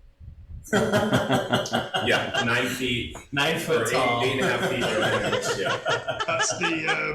That's the hidden stretch goal for a Kickstarter. To greet people when they come into my garage, which is where we have all our stuff. That would be, God, I already feel short enough. Jeez. So we're, how far are we from the next stretch goal? And what is the next stretch goal? We talked about it briefly earlier. Yeah, it's a bit of a jump. We know we got to where we intended with the stretch goals we had, and we said, all right, what's the next step? Because we have in mind a series of books that we're going to continue to come out with, probably with Kickstarters, because it's just to become the way that independent publishers publish efficiently. Yep. But our next stretch goal is at 30K. We pushed past 20 into halfway through to 21 today, And that may seem quite large, but the last 48 hours, 72 hours go crazy with Kickstarter. So it is quite possible that we reach it. And so one of the books we were going to do was a bestiary. I guess this is the debut of this information. I'm just going to go for it, which was we were going to do in a manner of like an explorer or researcher drawing almost diagrams of the creatures as opposed to like real flush, full color art. Diagrams of creatures with info, analysis of them, and then of course their stats because you gotta do that. Yeah. So we have 30 in mind that we're gonna do a mini bestiary if we can hit that 30K, which will be a precursor to the larger bestiary that we can later, which is gonna go over other information. So that's a cool idea, like almost like a travel journal. Yeah, exactly like that. Yeah. Are you planning? Sorry, go ahead. Also, Ben. I was going to say there was a bestiary that I bought years ago, and they writ it like the character had written little notes about little tidbits about the character, and I just think that's what we want to do. And then like you could maybe we'll have like a picture of a feather, like overlaying it to where that's one they gathered from that creature. We're both very big fans of that sort of presentation. We love the journals, the Wanderer's Journal, Yes. Dark Sun, the Volo It's Journal. almost like an artifact kind of thing, having that in a journal aspect. And then Are once you you present planning- it in go ahead, sorry. Yeah, are you planning to do like a novel to maybe go with the journal at some point? Like the So- I see that look, Anthony. The entire reason this went from, we were creating this setting to write novels ourselves because we both wanted to put out novels that weren't tied to any particular IP. It then grew by leaps and bounds to become a campaign setting. But we have absolutely stuck with the idea that we want to eventually write novels for this Well, I've already started, but yeah, definitely. So this stretch goal will be a good warm up for that, but also it'll be something I think people want to see. There's so many good creatures in Mesoamerican, Mesopotamian, and others because we focus on those two a lot because that's our backgrounds, going obviously very far back. But there's so many other things that we have ideas on that that's awesome too. So yeah, if we can get that out, we'll put out basically an early, smaller version of the bestiary for free for people who would like and utilize that to build the country. Okay, so to everyone who's watching live, the Kickstarter link is in live chat. Guys, how many days do people have? How many days left? We have 4 days. This is going to end at because we'll pick Kickstarter where it's going to end at 8 a.m. Pacific Standard Time, California, West Coast, on what are we? Friday the 13th. Friday the 13th. Yeah, Friday the 13th. Friday the 13th at 8 a.m. So for all intents and purposes, it's going to wrap up Thursday. But there will be some time for people who are on different time zones to jump in. That's cool. And anything. So this is, in case you missed it, this is the last part. We've been making 4 of these to take us. The best thing to do is actually have the guys who created this take us on a tour of their campaign world. This is part 4 of 4. So guys, anything. This is it. The last chance before we carry on with the story. Anything you'd like to say, to do, to remark about what you've created. How much fun, how much blood, sweat and tears has it been? Are you now mortal enemies? We've always been. Yeah, I was gonna say we might have actually gotten a lot more friendly. Just gotta get stuff done. Has there been anything that one of you has written or created that the other one has vetoed and said no, it goes in the next book? Quite a few things, but only at the idea stage. Right. We'll bring it up, and then the other person will be like, I don't know, I don't think that fits. So, but we do have 2 more books planned beyond the bestiary. We don't want to go into too many details, but we've sort of codenamed them. Working titles would be 20,000 Leagues Under the Sea and Journey to the Center of the Earth. Nice. And that just gives you a little bit as to what, but there's so much, it's those are the codes, right? But yeah, it's been great. It's been a lot of hard work, and there's still a lot more to go. We have the vast majority written. Just yesterday, we went through all the documents we have and counted pages. We said, okay, do we have a 300, 400 page book here? And we will have to do a little bit of parsing to make sure it all fits. But it's been fun. It's been an experience. And when it's all said and done, we'll be published and we'll put something out that we want to share with people, and people clearly want to see the same stuff. Fantastic. Well, Dar, we're back to the story then. The What's in the last box? moments of. What's in the box? We are going to pick it up with you guys. You guys have searched the town. Destan stood watch, and he has noticed an oncoming cloud of dust several miles away, but closing quickly. Meanwhile, Izo and Castellon discovered a creche of eggs. Ostensibly, these are Zahak eggs, and the possible existence of another Zahak that is not undealt. It's still lurking in the area. And finally, Anenki and Jasafe looted a footlocker that was left behind. Somebody forgot to empty it out on their way out. It was locked, but Jasafe nimbly picked that lock. And inside, she finds a good deal of linen fabric, sort of wadded up carefully. And she picks through the fabric and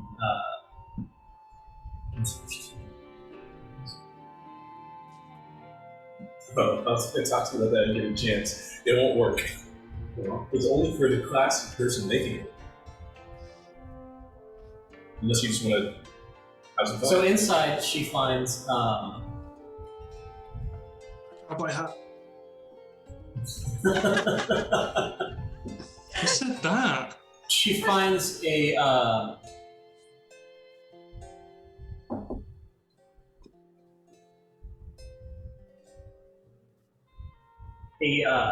it's like a string of polished and decorated teeth, very large teeth.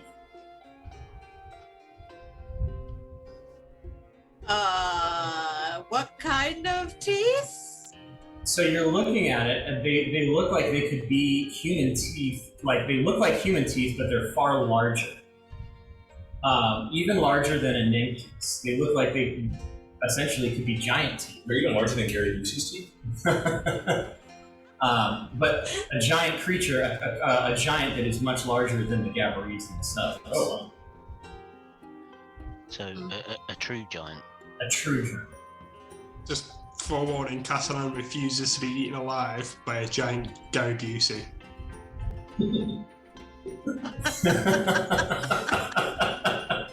He ain't coming back from that. Oh God.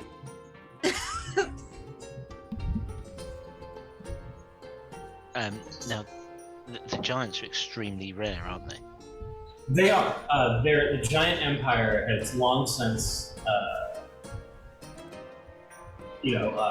crumbled essentially, and the few surviving giants have taken up refuge in the wilderness, avoiding contact with humans. Yeah, humans have essentially, the hegemony and humans have essentially driven giants out from the known continent. Right. And so if they exist, and they do, because they're spotted every now and then, they exist on where we are, the fringes of that eastern right. frontier, right? And anyone that sees these can go ahead and make a Arcana check. Let's just say it in an empty way, right? Right. Yeah. I'll roll it. I won't hold out much hope. 12. Apparently 21 is just my number tonight. 21. Okay, 12 is not enough, but 21, yeah. Just say you. What? And Enki got a 12. You got a 21, so this 12 was not enough. But just say, you recognize the carvings and the string of teeth as the work of a totemist. As a work of a what? A totemist. A totemist. Yes, okay. It's a ranger archetype class that is very gifted at creating totems from the bodies of their slain enemies, and they can be affixed to weapons or armor to grant it special properties. Oh. This is so terrifying to me. It's giant, human-looking teeth, basically, right? Yeah. So I just put these on. Is it a belt? You would Or have to necklace? figure out. It's a necklace. The necklace isn't huge. It's not like a giant necklace. It's just giant teeth Okay. on a normal size. But she's a goblin, so it probably is. Right, I guess for you, because you're a goblin, it is a giant necklace. But you would have to, you could either affix it to your armor, or you could affix it to your weapon, or you could give it to somebody else to do as well. So do you affix think one I'll- tooth, or is it the whole necklace? It's been The whole whole necklace. I'm gonna try to put it on a Nenki and see if it doesn't. So she's like an Olympic gold medalist. And he has to kneel. He has to kneel. Exactly. He's gonna have to kneel. Come here. Come here. I'll kneel down and then lean over. Alright, so you're gonna, I think, attach it to his armor? Yes. Okay. Go ahead, I'll just, since you have tools, like you have Makaziki tools, it's not what they're there for, but I'll allow you to use them to try and attach it. What is wrong with Aniki that someone comes up to him like, here, put these teeth on? Put these giant teeth, the string of teeth on you. Like, Who did these teeth belong to? There's some interesting commentary there too, because he is a giant. They're giant kin, right? so this is perverted. So, I don't know. Yeah, it's very interesting. 22. 22. Okay, so you're easily able to attach it and hook it onto his armor. Aneki, you are now, as long as it's affixed to your armor, you're trained in Constitution saving throws. Or, sorry, not trained, proficient. Proficient in Constitution saving throws. If you're already proficient, then you get to double your proficiency bonus when you make a Constitution save. Awesome. Aneki's adult teeth finally come through. Different manner than a normal, but yeah. They grow up so fast. That is pretty good. I'm not entirely sure how I feel about that, because I have giant teeth. Make a intelligence history roll. And you can have advantage because you're bad.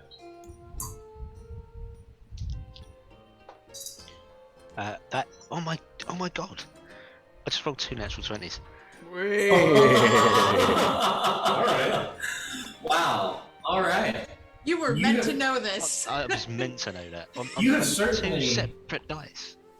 You have certainly heard the old stories passed on by the elders of your time.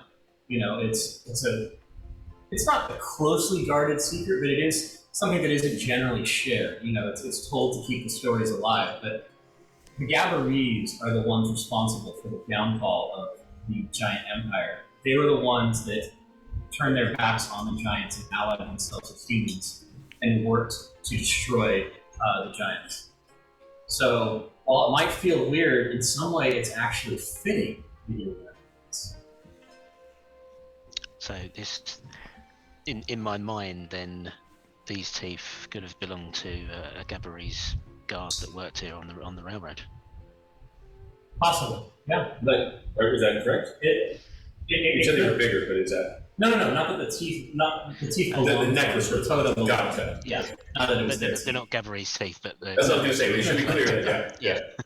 The person who collected them was Gabarese. It could possibly be Gabarese teeth. But Thank you, Joseph. I think this may have some history, maybe with one of the other clans, not my own. We don't tend to get involved in martial law. We're more travellers and explorers and guides, but this may have some history with one of the other Gabarese clans. I think you will make use of it and I'll keep it safe. It looked like something that might belong to you. It will benefit me, no doubt. I thank you. Shall we see what the others have found? Might be a good idea.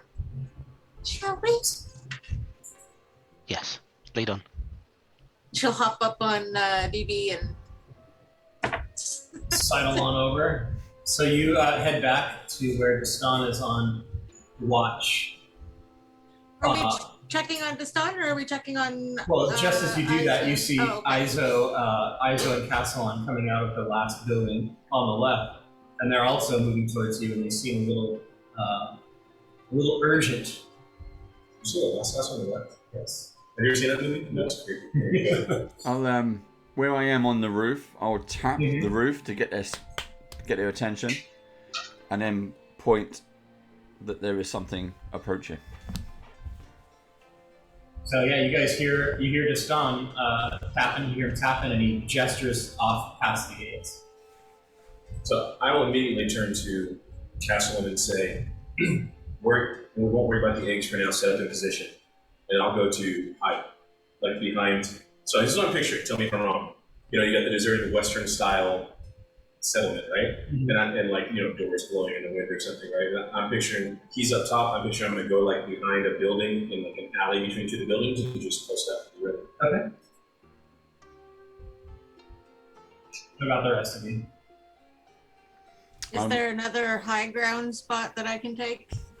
There's plenty of buildings. Okay. You've got the clock tower. There's a building there with a clock. Yeah, that's the yeah. stable. That's the stable with the clock on top. And that's not the one that has the eggs, right? No, that's the last one on the left that has the eggs. This So one the here? most, This one here? yeah, the most northern left. So they were coming from this other direction. Yeah. This one. Okay. I'm just kind of putting us where we like. Where does it SO want me? I'll just say set up. So that, you know, I leave that up to you again. So where's the actual gate relative to the The map? gate is up along the road to the north. So he's Or actually, sorry, the gate would be to the south. okay, so that is where. Okay, gotcha. So then yeah, ISO will go to here. Oh, I said it now, right? So we're right there. Right? There you go. So you see her do that cast. Make and then a you can set stealth up. check. For me. I don't know it. For me, here's the cool thing: I have advantage because my armor has shadow skin. What is it called? Yeah. This the upgrade. Yeah, I forget. Shadow forget the name. Okay, so that is a. That's a 19. 19. Alright, you are well hidden in the shadows of the building. Everybody else, you're free to move yourselves around the map however you want to do. I'm gonna like duck down but be within the banister, just so if anyone below looked up, they wouldn't see me. Mm-hmm. Oh, from the Spanish River. Yeah, so you're on top of like The slightly elevated walkway. yeah. On the walkway, yeah. If you know what I mean. Yeah. Yeah. And then ducking behind the banister that's probably about 3 feet tall or 4 feet tall. Yeah, you want to make a stealth check as well? Can do it. Steve, did you move there on purpose? Is this how this is happening? You're gonna stand in the middle of the road? I'm going to stand in the middle of the road. This is That's so going good. full high noon. And you hear yeah, exactly. There's no point in me climbing anything because as soon as I leave the ground, I lose most of my bonuses. It's true. It's true. 5. 5. Okay, we'll mark that as well. And it looks like you're doing the same thing there, just safe, right? Mm, On that upper balcony. That's an upper balcony. So do you go through the house into the upper balcony? yeah, And are you hiding as well, or are you just being I can. If it's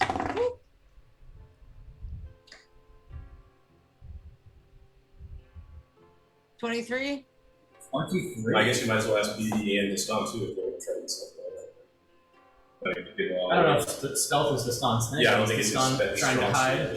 No, I'm in the same kind of position as I was before. I'm either in a like sniper position. Yeah, exactly. I'm just Okay. keep tweaking the scope. And All right, go ahead and make another perception check, with advantage this time because they're closer to your scope. okay. It's going to be pizza delivery. It's going to be all for nothing. That's fine. It's 22. Ooh. 22. Now you can make people out. They're closing in. It's been quite a few minutes since they first started approaching. How many? You see 3 figures, and they are riding those Those automaton giant gyrosphere things. Yeah. Oh no! Okay, I'll signal everyone again just by doing sort of 3 taps. Anyone who kind of looks up, again, hold up 3 fingers. And That's what not you do notice as they continue to get closer, what you notice is the one in front is wearing Tech Mom armor, emblazoned with the symbol of Lalage, and you're fairly certain that that's your mentor. Okay. I'm gonna kneel down, place my hand in the dust, and say a prayer to Dominic, and use Skin of the Dead, please. Okay. You activate Skin of the Dead. The earth rises up and covers your body in a coating that hardens and suffuses you with resilient energy. I'm just gonna stand and wait for them to arrive. What does that in look like? hand. Just like a bone white, gray, white, like. Yeah, it's like a bone white coating. Okay. I kind of somewhat shout down to Aneki and be like, "Hey, Aneki, mate, just be intimidating, and I'll help out there. I'm gonna cook something up to make you look hella scary." I shall stand up to my full height, hold the I'm, blunderbuss axe in both hands, and just try and I've flex got every muscle I have. because we've rested. I've got Phantasmal Force back, so Uh-huh. thinking we make them think there's a snake on our side. Awesome. And I will also take the opportunity to, Iso will say, loudly enough so that it kind of echoes through here, but not yelling at the top of her lungs. Hopefully it's what the other guys don't hear, but she'll say, something along the lines of, this time we've got the jump on them. We'll take care of this. And she gives a little speech, and everyone gets 8 temporary hit points. Cool. Thank you. Collect your hit points. Yes. Points. Meanwhile, time passes and the distance gets less, and you're able to pick out Stan. You're able to continue to pick it out, and yes, it is your mentor, Quaystar, named Rashad. Gaston, you was the chosen one. I've got a high ground. I'm fine. I hate you. He's riding up on those automatons, and the distance closes to 1,000 yards, 900 feet, 600 feet. I'm not gonna fire first. Okay. I want to. I'm gonna hold out for as long as possible before I outwardly attack. I want to know why. Right. I don't Did mind we going set toe to toe with traps? him, but I want to know why. At 300 feet, he pauses on the automaton, and as he sits upright, a metal tube, a bronze tube, rotates up on his Tech-Mom armor and slides into place as his shoulder-mounted cannon comes online. Did you repeat that? He's got a predator thing. Yeah. Yeah. And he braces himself, and the cannon fires. No conversation. Oh, he's not firing at anyone. Oh, okay. He technically probably can't even see anyone at this distance because the gates are in the way. Okay. So this isn't at anyone, and no one else can see this. But he fires at the gates, and the cannonball smashes into the gates and just blows them wide open. Oh. Giuseppe worked really hard on that. And the alarm, the noise generator goes off. You know, the alarm goes off. That works just fine. All of a sudden, you hear the deafening, like sort of static that just starts filling the area. You guys are far enough away that it doesn't really disrupt your own communication. But you definitely heard it. We could have planted some explosives around, couldn't we? At least it worked. You're talking about, it's like one of those cannonballs that's like, Right, it's about the size of a fist. It's not like a ship cannon. that's right. It should be too big. Okay, gotcha. That's awesome. Okay, I shall lift my axe into the air, brownish it like that, and then I'll drag a line on the floor. Yeah, like sandpaper. Drag a line on the floor in the road in front of me. Alright. And then look significantly in their direction, and then wag my finger. And then I'm going to turn and walk back towards the saloon. Okay. You definitely have time. They're still 300 feet away, so... they continue to move forward. So I'm gonna move around the corner so I'm out of sight. Right. You have 10, 15, 20, 25, 30, 40, 50, 40, 60. So 2. No, it's only still 1 turn because you're dashing. Yep. My standard movement rate is 45 as well. That's So exactly. Easily able to get there. I'm saying as far as they have 1 turn to get closer. And they continue to move forward. And unless any of you are taking actions, they will move forward until they're past the gate. So basically, I'm looking at Deshaun. I'm listening for Deshaun to give shots. As soon as they kind of get 100 foot or so from our position, I will stand up and I will wave to him as he approaches, and I will hold out a hand for them to stop. They will stop about 100 feet away from you guys. Still not on the map. 100 feet to the side. And Garshad calls out, "Stop. I hoped what I had heard was not true. Betrayed the church. And your gods." It wasn't me who betrayed the church. You know what you did. You would have outright murdered those people. Your target was just a girl. The church has not given you those orders. Who has? Who are you working for? I'm a quaestor. I do what is needed to further the church's goals. And that girl is needed for her death. She is a danger to us all. And to you. The girl is no danger. She, if anything, is innocent. We are supposed to protect the innocent.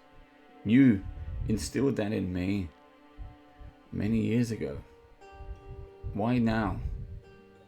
She is a Dominion strike. She breaches the walls between dominions that should never be breached. She is an anomaly. Then we should learn. All you are trying to do is eradicate a problem that doesn't exist. The one church does not stand for that. You are taking upon yourself to create your own law. Laws that only you follow. And your men and women behind you. You know I don't stand for that. We are the law. We make the laws that are necessary to guide the people into the future. We may make the law, but that doesn't mean you can create new laws to fit your purpose. We are there to uphold, not to create falsehoods. What you have done is wrong. I just want to know why. Who has told you this? Who has twisted your soul in this way? There is no twisting. We have been given an opportunity to make a bright future for all of mankind. The gods have left. They have deserted us. We no longer need them. The church is enough to guide the people forward. come back and join us once more this time. No. Bring the girl. Give her over. Let us deal with the threat. And return to forging a bright future for this entire continent. You are wrong in this. And this, I cannot let you take another step forward. We are protecting the girl. And as you trained me, I will protect her with my life. It will cost you your life. And at that, let's roll for initiative. Does he say that? Yes. And with that, you all roll for initiative. Ooh, that's not. That fixed it.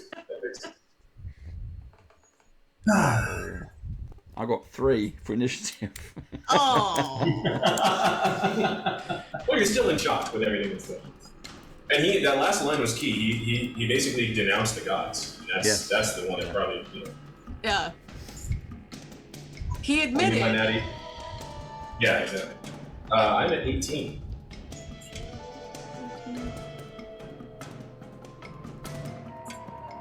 What else we got? 22. Nice. 2, which is snake. That's gonna be, again, just like the other night, where I roll really good for initiative and then roll crappy for everything else. Castellan and Enki. What do we got? I got a 13. Ooh, this song is dope. Oh, 5 again. Never trust the digital dice. No. They have not been kind.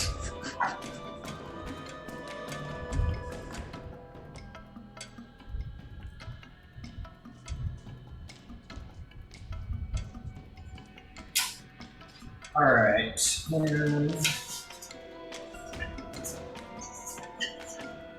So we are under the impression that they want Ada dead.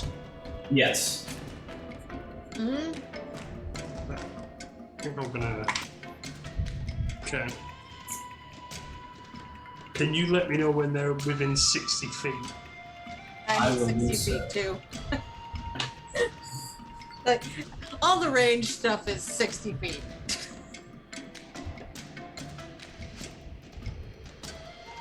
Okay. So Jasate, you are first. Yeah, I gotta wait until they're 60 feet, so. So I can't. So Jasate is holding her shot. There's no delay with this ready, so you have to describe it Are specifically. you gonna ready a specific action? Yes, as soon as they are within range, I will shoot my shot. With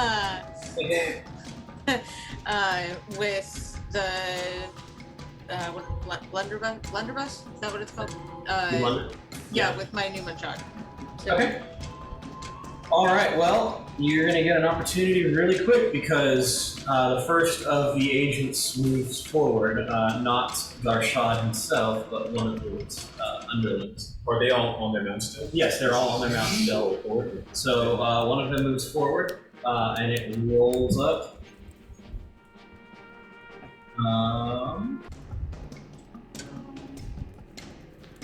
15? Alright, so it's going to roll forward there. It started 100 feet away. They have a movement of.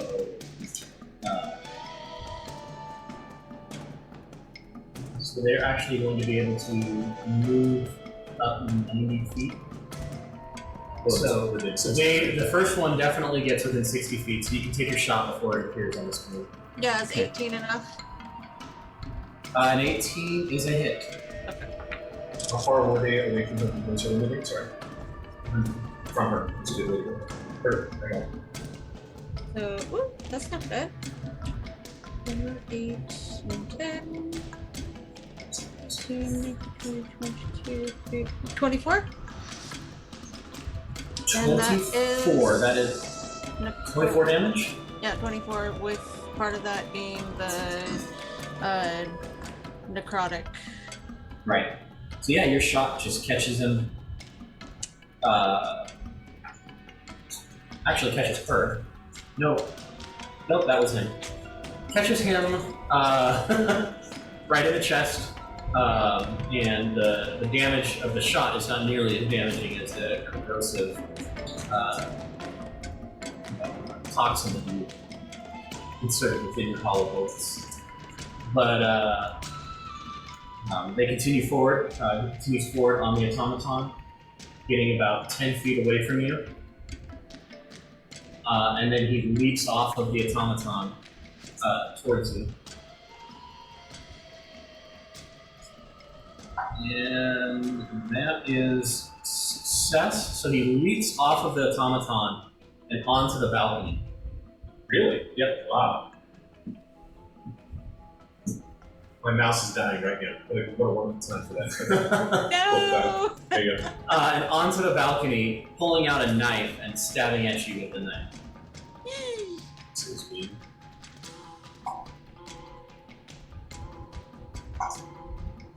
I rolled with advantage. I got a 1 and a natural 20. What? You got a natural 1 and a natural 20? Yep. Wow. So, thankfully for advantage. You said disadvantage, right? No.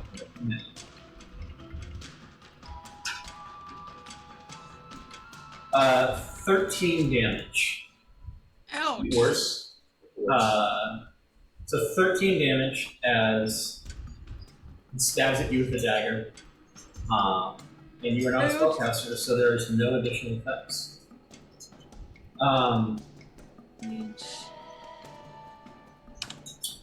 It is now Izo's turn. Okay, so since the others are still very far away, it's actually this is good. Move to there.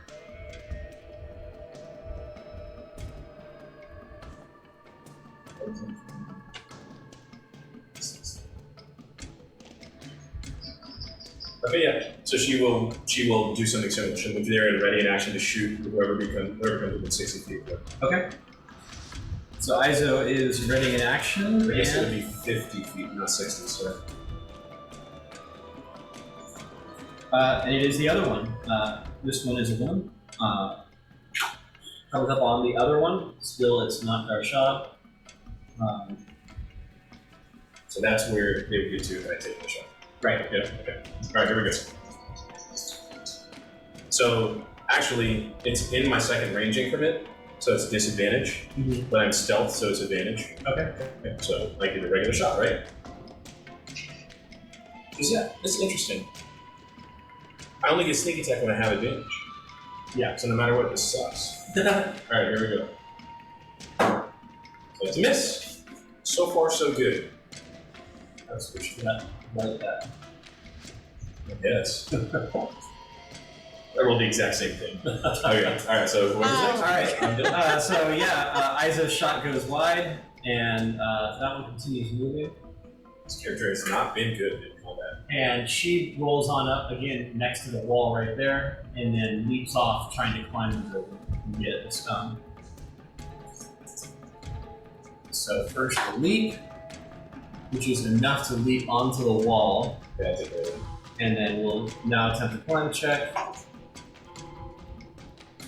And that is a success. So she begins climbing and gets to the top of the wall, but cannot take any actions. Okay. This should be better. Yeah, basically that in corner there. So she climbs on top, right in front of the stone. And we move on to Anenki's turn. You see what he did because Steve is sneaky? So whilst you was discussing, I was walking. Right, that's fair. So I counted out my 245 movements. I took 2 rounds of movement for your conversation. So I'm gonna run at a charge up this well placed ramp here. This cart round the back, and I'm gonna take a jump over the fence as part of my move, so I can jump 20 feet. And then I'm gonna move along the side of the building here. So let me count out 5, 10, 15. 20, so I'd land there, so that would be 35. I've got 10 feet more movement, so I think I can get to there at 45. Yeah. And I'm going to ready my blunderbuss shot until something appears within that 15-foot cone All right, so one more back. There we go. Are you? There you go. That's what it's got. Yeah. So the range on a blunderbuss is 15-foot cone, isn't it?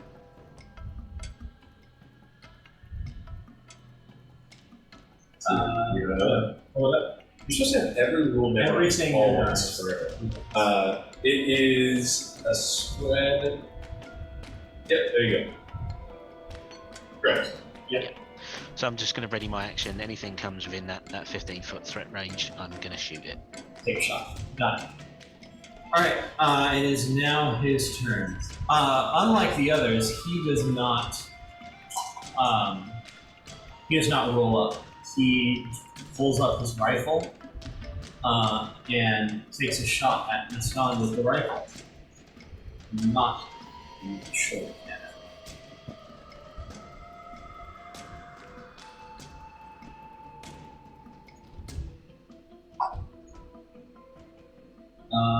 That is a hit.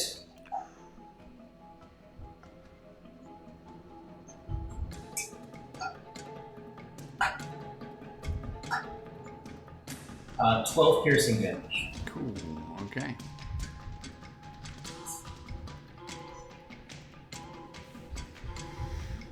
Okay.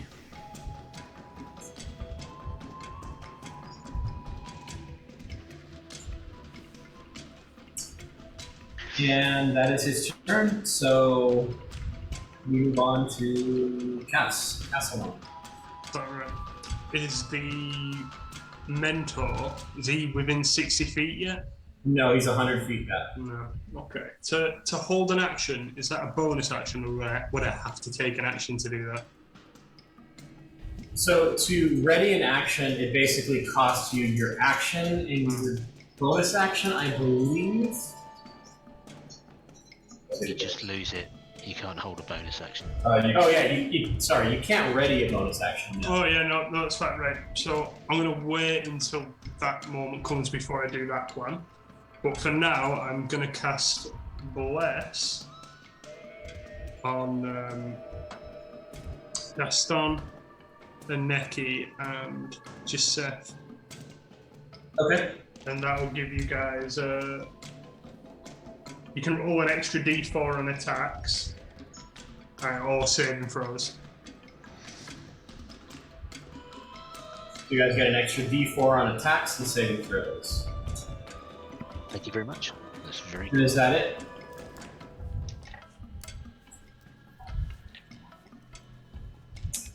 Okay. Is that All right. everybody? Yeah, that's it. Sorry, I was on mute then for a second. That's everybody, Okay. that's everybody but me. Sorry, that's it. I didn't even realise. That's my turn, yeah. And then Dave, don't forget that just in case, the first 8 was the temporary hit points I gave you from the 13 damage or whatever. Yeah, that's And fine. just- D&D Beyond's taking care of that. Okay, good. Gaston, it's your turn. Okay, I'm going to deal with this woman who's just popped up on the side of the building because she's on the roof. She's up there with me, yes? So She said, I'm going to come at you like a spider monkey. so I've got where I had my rifle, obviously, dangerous end the other way around. Yep. The bit I'm holding is the hefty bit. So I'm going to flip it, catch it by the nozzle, and then smack her around the face with the butt of the gun. Okay. I love it. How do you want me to roll for this one? Strength check? So, are you just trying to hit her for damage, or are you just trying to shove her off the building? Yes to both. If I can break her jaw, let's do it. I want her off the roof. My main priority is going to be Dashan. So I want to literally she's popped up. I'm going to flip the gun and whack her with it. Okay, so we'll treat it this way. It's an improvised weapon club, which means you don't get to add your proficiency bonus to the attack. But if you hit her, I'll allow you to make a strength check to shove her off the roof. Okay. What do you want me to roll? Just a 20 on a... D20 and then add your strength. Okay, let's do this.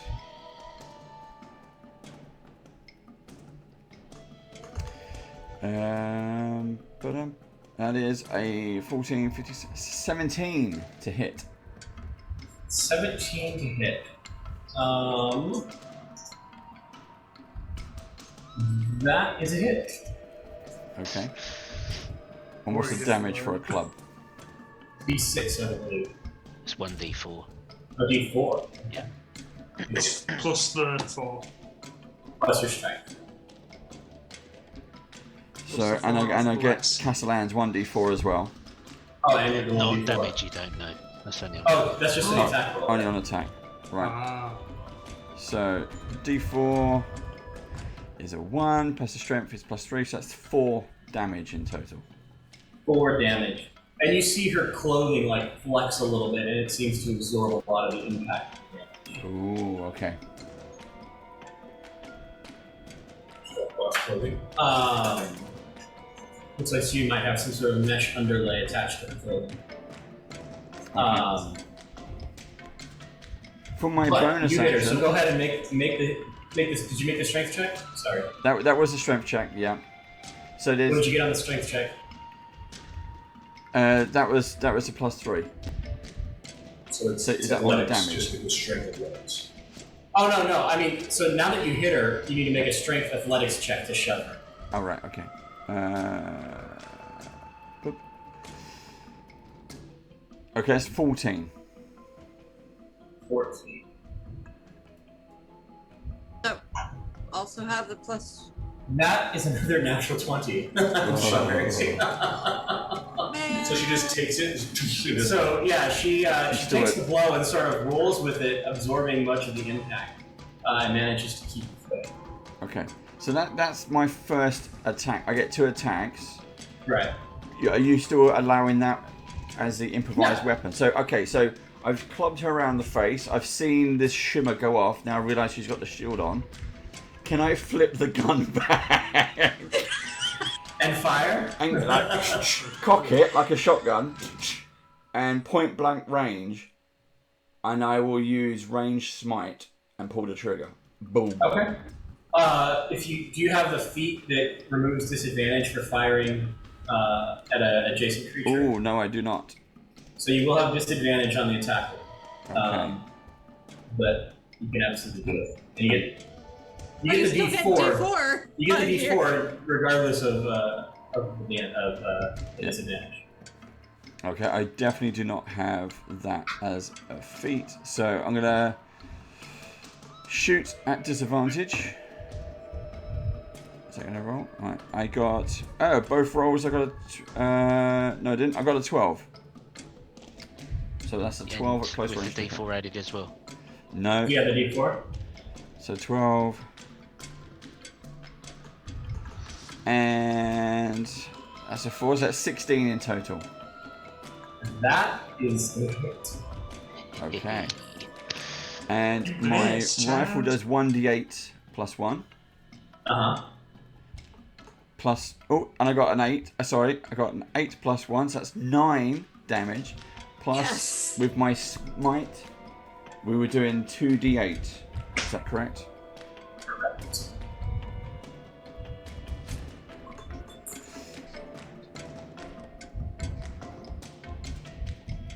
That's 13 in total. 13 damage in total. At close 13 range. damage. Yep, so you blast her with a radiant infused shot to the chest. She staggers backwards and nearly loses her footing, but manages to stay upright, stay on, Cool. but And severely damaged by the blast. for my bonus action, if you allow it, I will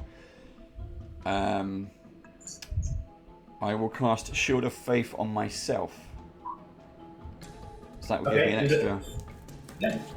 Yep, an extra 2 to my armor class, making me 21. Perfect. Okay. So that's Destan's turn, and we go just safe, top of the round. Yeah, this guy's a little close for comfort, but you know, he wants to take a shot. He can take a shot. Point He blank. has a dagger, but you have a badger. I have a badger, but my badger's around the corner. I had my badger go hide. Really? Yes, I did. I had my badger go hide. Oh, I thought you said you were doing that BB now. safe. But- No, I was keeping BB safe. I thought she was supposed to keep you safe. Ah. It's a walking toaster. Why do you care about how safe it is? Because it's my badger. Sorry, that's a line from Measure of a Man, Star Trek Next Generation. They established that data is 20, dirty 20 to hit. That is a hit.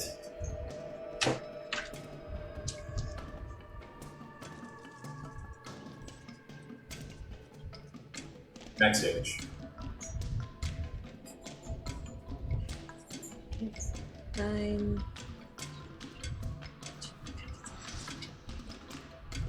22. With 22. another Newman shot. Yes. Okay. Well, I forgot you So- refresh those every time you long rest, right? Good. Yeah. All right. So your second shot comes off, and now he's in trouble. He's not bleeding so much as his flesh is melting, looking quite desiccated as your bullets and.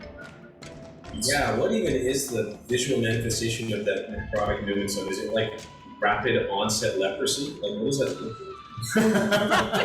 Leprosy. That's Oh my kind God, of what it is. That is yeah. quite the visual. That's kind of what it is, right? It's like rotting, Yes. like instantly. Right, it makes the flesh I'm begin to rot rotting. away.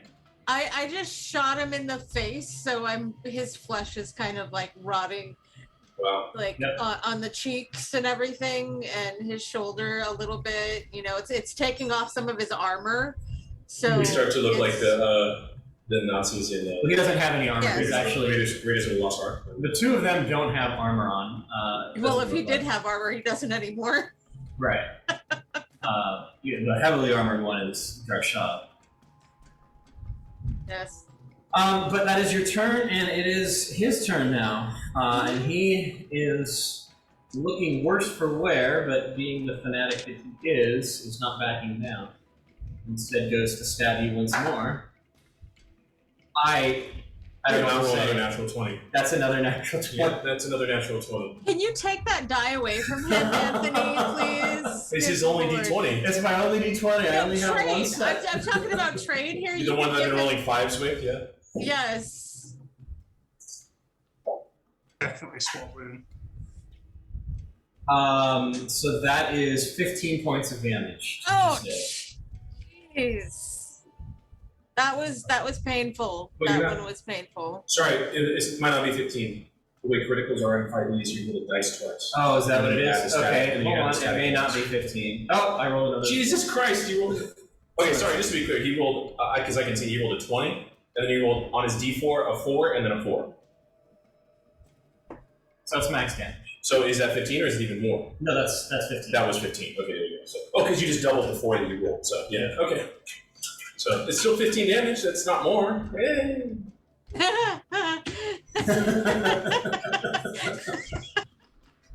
I was giving you the opportunity to go less, because if you had rolled anything but another 4, it would have been a little bit less. All right, it is Izo's turn. Oh, is it? Okay. Oh, Nizo. If I look around the corner, this square is weird. And I already shot one, so I'm not stealth anyway, right? Right. So if I move here as my bonus action, do a little dash, right? Can I see like her? She's climbing She's up. on top of the roof. You can see her, yeah. 5, 10, She's standing on top of the roof. So I'll go like this. And how high up is it? It's a good 20 feet off the ground. Okay, so fuck it. We're gonna move you here. In between, I assume I can. Yeah, you can. Okay. And so I'm now within first range increment. I just look up at her and just unloose both barrels. Okay. Okay. Here we go. Now, an enemy is within 5 feet of her, and I am not. Advantage. No disadvantage. There I you finally go. get to shoot with advantage. Here we go. And I rolled 17 on one of my dice, so that's gonna be a hit, I'm sure, right? Yes. Okay. Here we go. Let's do some real damage for once. You guys are gonna like this. See, I miss a lot, but when I hit, There you go. 14, 20, 22, 24, 26 damage with a regular hit. 26 damage. Let's go. Okay, that's a good hit. Nice.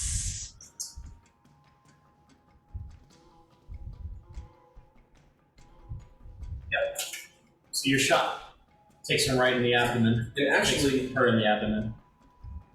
Actually, so I want to take in my move and then shot. I want to take my bonus now to dash. Okay. Movement, shoot, and then bonus number that, right? 5, 10, 15.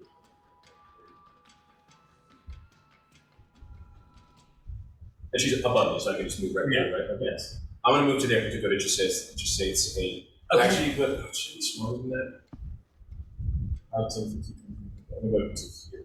Like onto that portrait, right? Okay, done. All right, and now it is. Are you coming to my rescue, Exo? Yep. Now it is her turn, and she's going to stab at Gaston.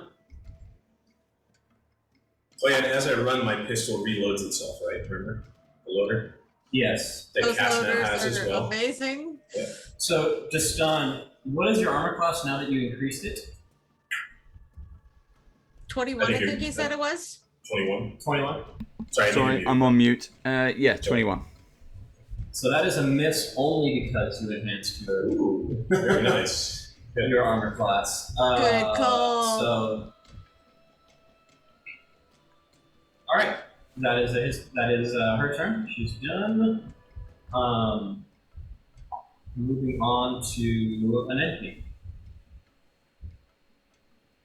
Okay, I'm gonna go to just outside, seeing as the one above Everyone's me gonna go to is fighting the stand. That's a 35 to there. Now, if I remember your description correctly, how do you switch out of ruler mode? I can't get into moving my token. In the top left, you're going to click on the meeple little thing, and then the broken square. That puts you on tokens. Got it. Thank you. So I moved there, and if I remember the descriptions of these balconies correctly, they were about 8 feet off the floor. Is that correct? Yeah, the only one that's super high is the one that Gaston is on. The other ones are small. So yes. So I'm going to reach up and grab the guy's feet and pull him off the balcony. All right. No. Make a strength athletics check.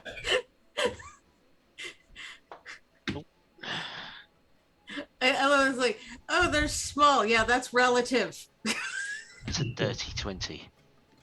Nice. Dirty 20. That is a success.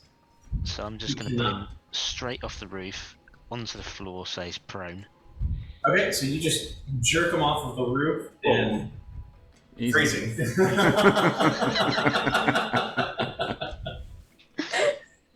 And I'm going to give him, because it's not just a fall, it's only 8 feet, but you're sort of yanking him down. So I'm going to give him 1d6 points of falling damage. Yep. He takes 3 points of falling damage. And then because he's, because he was facing Joseph, I'm assuming that he's now face down on the floor.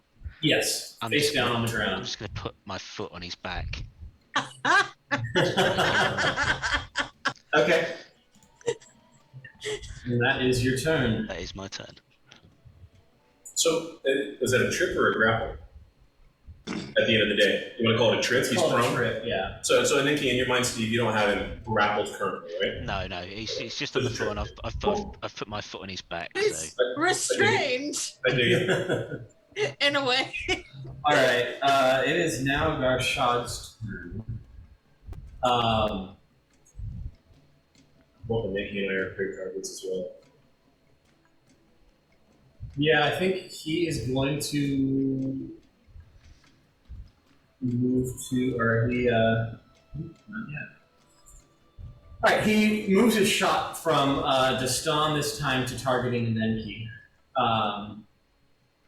And you can see as he pulls his rifle, it starts glowing in a similar manner to Destan's. And he fires this shot. That is going to be a hit, I believe. Oh yeah, it's a 26. yeah, that's it. Alright.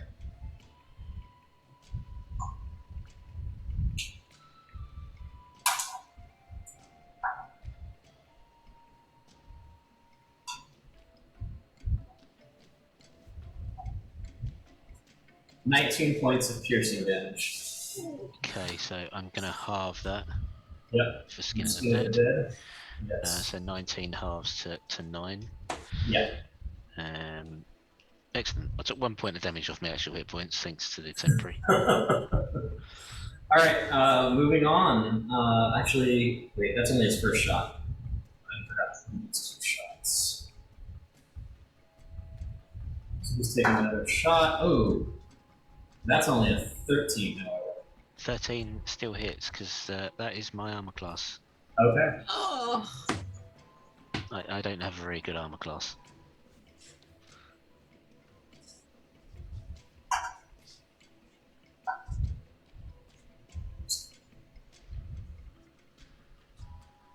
So that's 15 damage.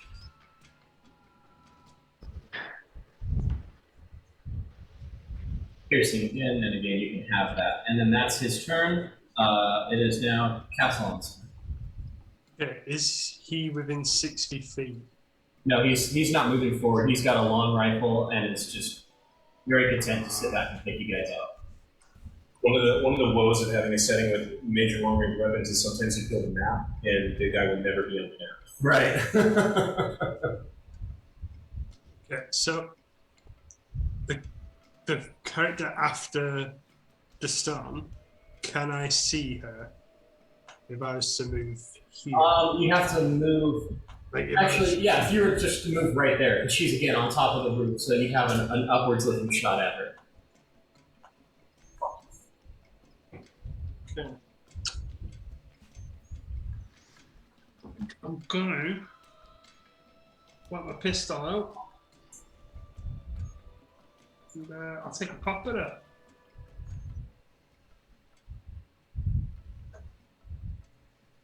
Does a 15 hit? A 15 is a miss. No. Oh. You get a D4 to your own attack? No, I could only cast it on 3 people. Got it. Which, by the way, I think now I've given away your armor class. I haven't put it together, but I'm doing stuff, Okay. so yeah. Don't worry, it's not too obvious.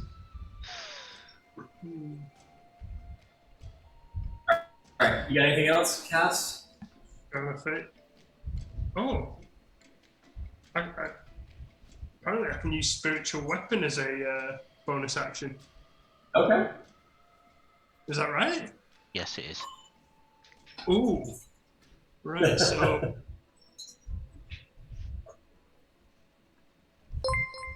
I don't want to talk about it. I got a 10. 10 with the spiritual weapon? Yeah. Yeah, that's a miss with that too, but it's going to stay out and continue attacking, so.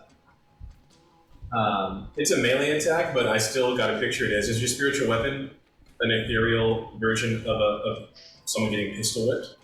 Like, is that what it is, or is it something different? No, it's a more merfolk thing. It's like a shape of a trident. Oh, cool. But since getting eaten by the snake, the two sides of the trident like form into 2 snakes. Oh, that's fun. Or they kind of like stab into them and then bite.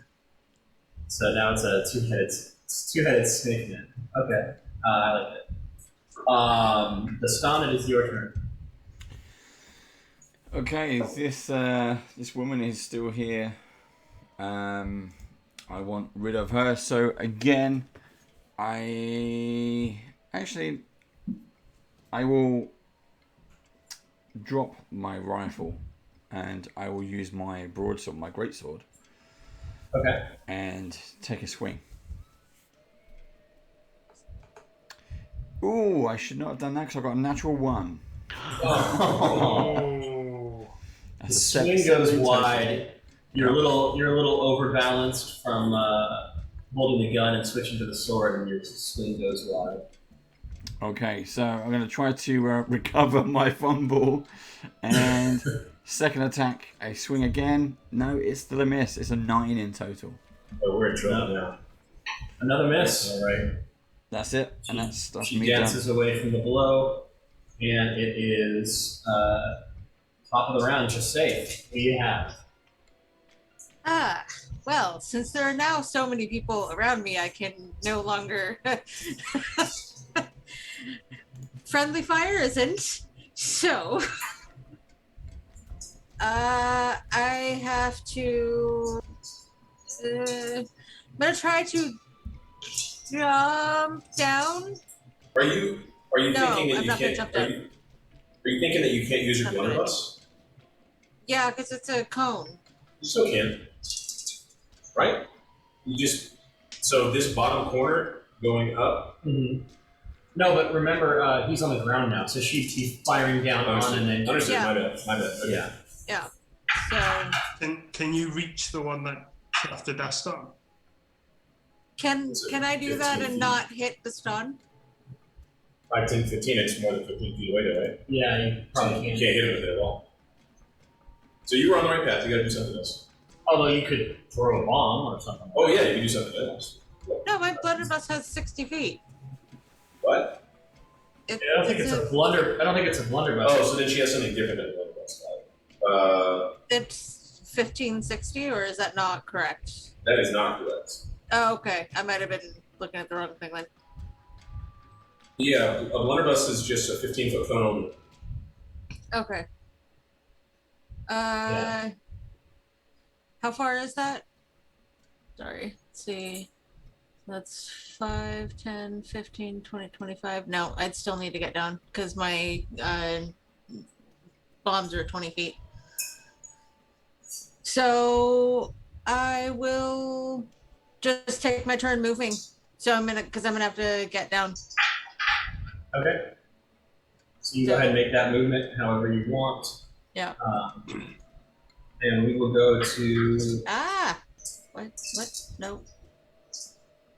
All right, his turn. He's on the ground. So he's going to squirm out from beneath an Enki's foot Dash. and sort of climb to his feet and try to stab at an Enki.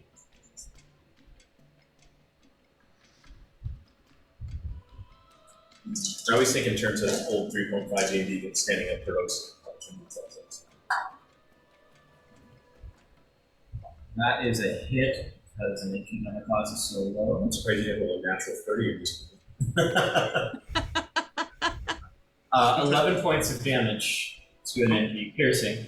Anthony, just swap dice with him. Yeah, right? Exactly. Seriously? It's not, it doesn't matter. It's a flow of the game, watch. That's how Dar works. He'll roll well. All right, and that is his turn. So it is on to Izo. Your turn. Yeah, even with advantage, that may be a miss. Okay, this guy here, right? Right. So that is a 15, which as we know is a miss, right? Yep, 15 is a miss. Just barely. And I did not get blessed, so that raise that we were talking about was not happening. Let's see. I'm actually. What do I want to do now? I'll move to here. It's a bonus action. We'll think about this real quick.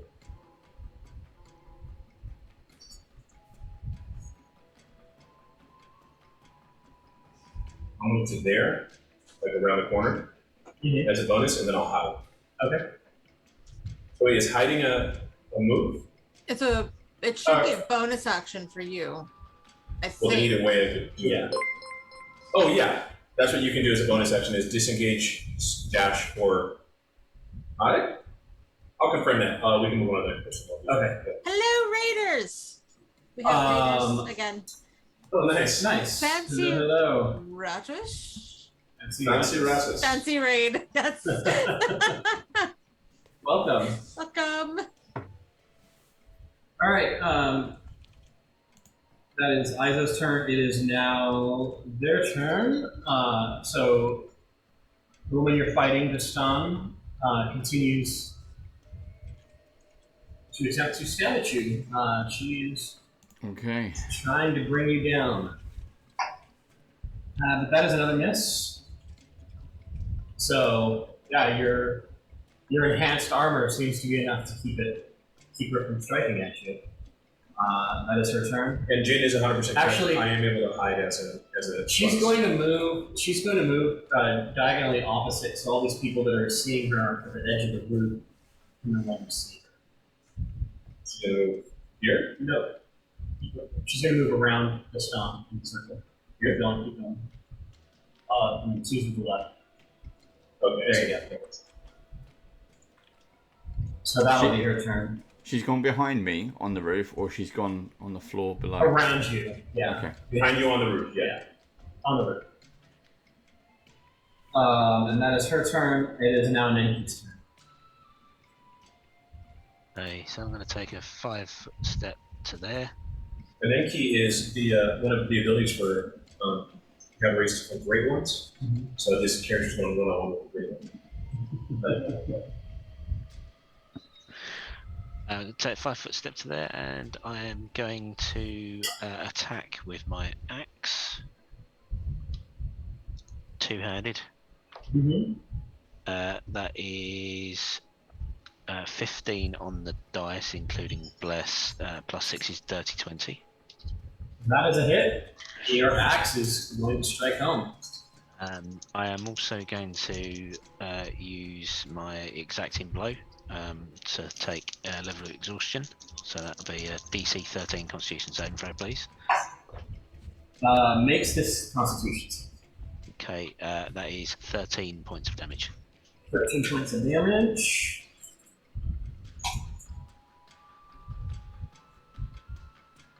There's you making a con save. I was like, he just got his teeth into this stuff. But he's not exhausted. However, the axe in his chest is enough to drop him to the ground. He's not exhausted, but he's sleeping nonetheless. Okay, so I'll hit him square in the chest, that sticks, and then I'll do the old 300 kick to try and dislodge him from the end of the axe. Absolutely. Falls to the floor dead. Nice. And I'm unfortunately going to go and hide in the building because I'm aware that there's a guy shooting at me with a long rifle that I've got So, yeah, absolutely zero chance of retaliating. Takes him off and just runs hunched over and do it again. So that's your turn. And speaking of the guy with the long rifle, it is his turn. Oh no. And Fuck that. right on time, the shoulder cannon comes back online. That was from my high check. And he pulls it up and he aims it at the building that you've run in and just fires a shot. Oh my god. And the cannonball hits the building and hits the side of the building and just like explodes the outer walls. As the cannonball comes like whizzing right past your head. Spiders and sharks. You are no longer you no longer have cover from him. It's like Do I need was it XCOM 2? Where like when you blow up like the whole walls disappear. Right. It was like that. It's kind of like, yeah, if anybody plays XCOM, it's a very XCOM moment. And then he pulls up the rifle for his second shot and takes a shot at you. That is a hit. Do I need to do a dex save to get out of the way of like 16 shrapnel? piercing damage. 16 piercing. No, I'm not going to have it do shrapnel damage. That's crazy. So that's dope. I'm picturing that. He has the shoulder mounted, the big powered armor with the shoulder cannon. Yeah. He's got his rifle pulled up and looking into it. Yeah. It comes up and shoots, and then he fires with his gun. Wow. Yeah. I want to play that character. Right? All you have to do is switch places with Dar and be the GM. There you go. All right, so that's his turn. And we will move along to Cass. Cassalon, it is your turn.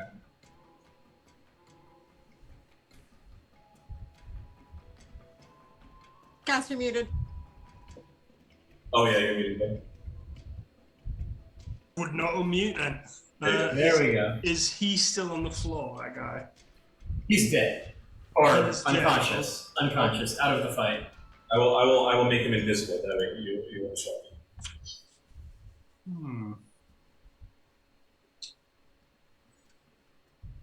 Quick question. I've had to use a water ganassi for the blueprint, and with that comes create water. And we say Merfolk can't do that. You can't create water? No, can I or can't I? Because technically it's a ganassi trait. Oh no, you don't have an in unless you have it. Yeah, you're not a genasi, so no, you don't have to create water in. That's what I thought. I just wanted to double Oh, I check. see what you mean. Yeah. Okay. No. Yeah. For the spiritual weapon, will I need to see her on the roof? That is a good question. I'm going to have to look that up to see how it interacts. Once you then give it a target, it may just continue pursuing that target, if I remember correctly. I think it does continue pursuing the target. It's been a while since I've used spiritual weapon though, so. I'm also going to move over there out of the cannon. Out of the way of the cannon. This is weird. It just says, as a bonus action on your turn, you can move the weapon up to 20 feet or repeat the attack against a creature within 5 feet of it. So it doesn't say you have to see... Because you can move the weapon. Yeah, if I'm able to, I'd like to attack her with spiritual weapon, if that's alright. At 3rd level. Spiritual weapon obeys line of sight rules with you as a caster attacker. So, Okay, it has line of sight. yeah. It says the spiritual weapon ignores cover but obeys any visibility concerns. Visibility turns strictly between the line of sight between the caster and the target. So you'll have to be able to it's see it to direct it. Alright, so 5, 10, 15, that's my movement. I'll see if I can try get up to that ladder on the left of the building. See if I can check my movement. 30 feet, so I was there, so...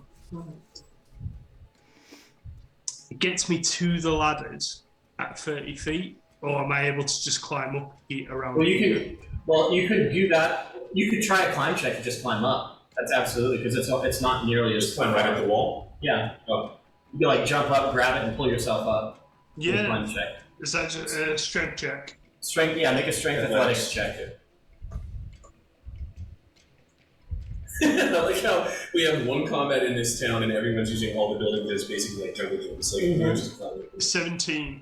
17. All right. So yeah, you parkour it. You hoist yourself up, leap up. Parkour, parkour, You cannot get on top unless you yell parkour. Though. Yeah, that's I mean true. that's the Yeah. rules. Yeah. parkour. So I've jumped up into there. So she's now in line of sight. Yep. Oh, I'll still. Oh. I might shoot her and do spiritual weapon. No, spiritual weapon is a bonus action. Yep. Oh, damage. I have to actually hit her though. That's where I'll fuck up.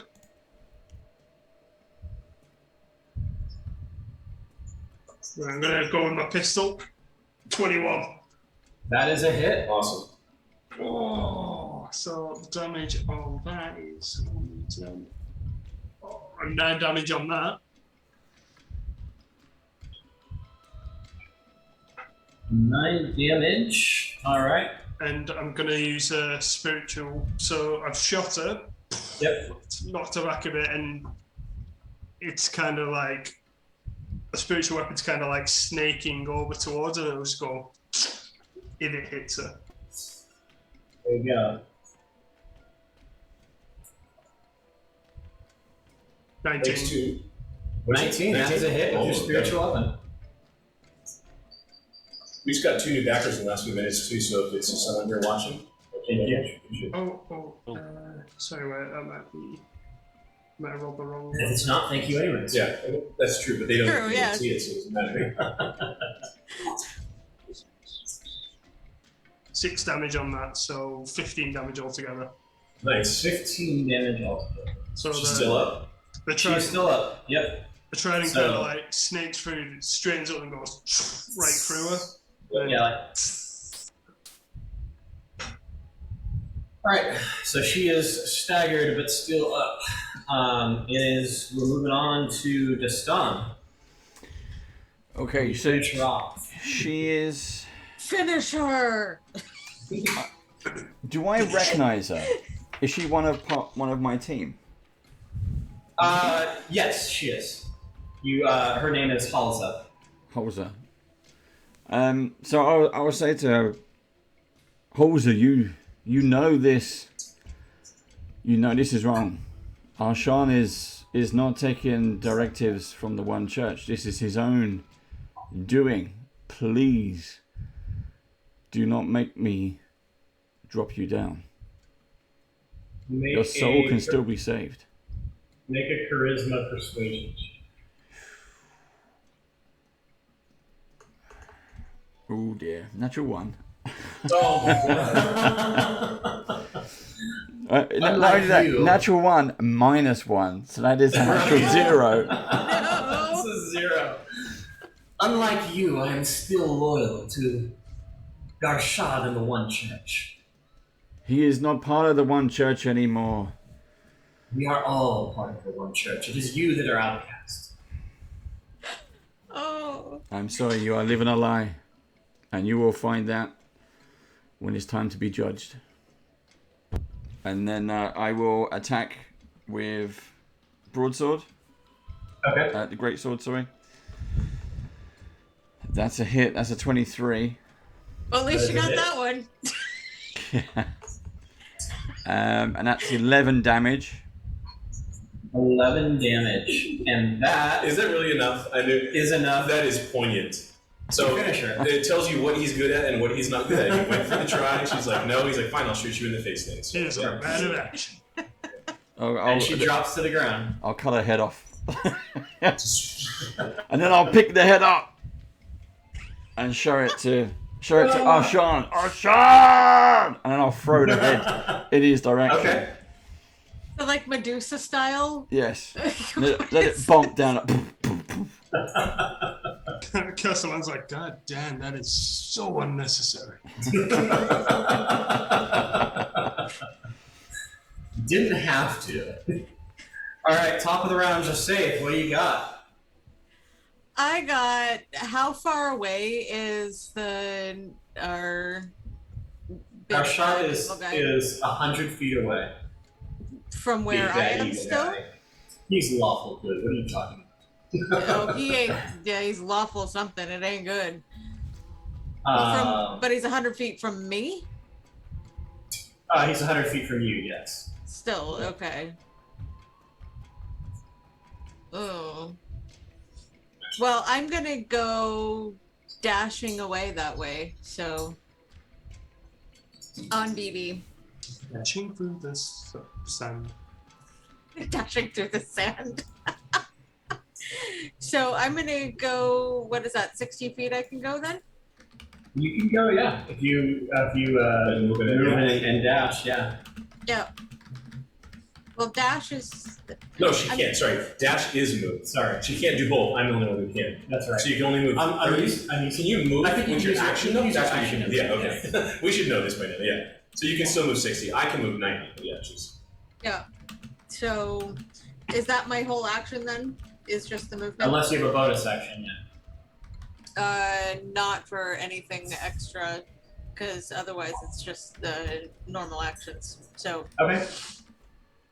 So I can hide. I think I can hide if there's someplace to hide, but he's seeing me coming, so I don't think there's anything I can hide behind. So. Okay, so Wanna you take move over? forward. So where are you moving to? She's moving 60 feet towards him, so she's basically going to be off the map. I'm going to be off the map with BB, but I'm like, if there's something I can take cover behind, I'll take partial cover. But Because the gate's like there, right? Is the gate the edge of the map or no? No, basically, I want to be within It's about the 100. range for being able to throw grenades at him. The granados. So the gate's probably like up. Alright, so they're just both off the map. Yeah, but she's basically Alright. going to be up in that.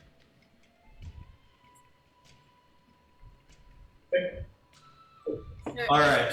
So moving on, they are both out. Line through that, and it is Izo's turn. Okay, I will go. Oh, and I'm sorry. I would have handed ISO the paper as I'm riding by her. She'll gladly grab it, yeah. Here, take this. You are never seeing that paper again. But no, she'll grab it as you go by and then just put it in her pocket. I'll take it with my bonus action. Okay. Can we do that? Yep. Okay. And then move to the edge here and then just shoot. Okay. He is in my second range increment, so I'll take disadvantage. And in fact, this is true disadvantage because there's no one else. Oh no, but I was hidden there with a natural 20 on my stealth check. So as I move, since I'm still in cover, I assume I'm not revealed, or am I? I'm also dropping You don't know. Depends on his check. Okay, so just you tell me whether to roll the damage or not, basically. You can roll with advantage. Okay. I guess there's no way for you to keep that. There's no way for you to keep that secret from me because I either rolled the damage. Right. Here we go. Okay, here we go. So, sorry. No, it was whether I roll a disadvantage or not. Because no matter what, I'm still in my second because you're in range. your So second that's what balances out to a regular roll, which becomes a miss. Yeah. Okay, no problem. 2 more bullets fired. Moving along, Izo goes to Anenki. Okay, I could make a futile charge straight toward him for 90 feet, but I don't think I'll survive his turn. I'm hurting, so I'm instead gonna make a run to the building opposite, climb up it, and use my action and my move to get to Castellan. So I've got 90 feet using my move and my action to move. Make your climb check. Yeah, Strength athletics. Athletics, yeah. Yep. That is an 11. Do I get the D4 to that?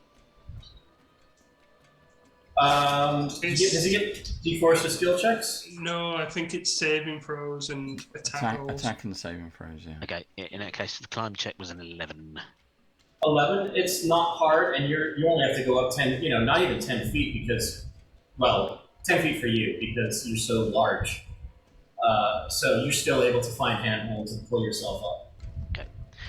Castellan, I need some healing. I'm hurting pretty bad, and if I'm gonna make that run to the guy with a rifle, he could take me out before I get there. But I've taken a number of shots already, and that cannon does some pretty hefty damage. Are we out of combat right now, or No, we are still in combat. Still in combat. can I heal him now, or do I have to wait till my turn? Wait till your turn. Got you. Alright. This might go over. All right, it is his turn. All right, he pulls up his rifle. He's going to move his target back to the stun this time because the stun's little display. That is a miss, though. The first shot goes wide, or actually probably bounces off of your magically enhanced armor. Yay, armor. But that one is a hit. Uh-oh. Oh.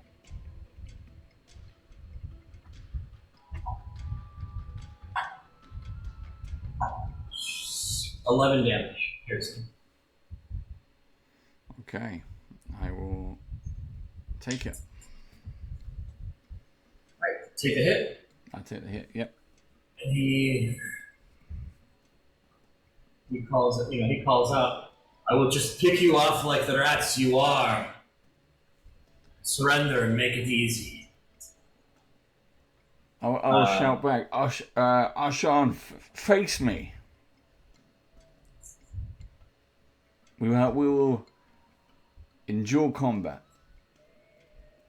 You and me. No, I prefer to take you all down. Then you I guess really didn't know are. you were. You truly are a coward. I'll tell you this. Sorry. I guess you didn't know you were dealing with an actual rat. I thought he was gonna, I thought you were gonna go with the high ground joke thing earlier because he could say, "Then you truly are lost."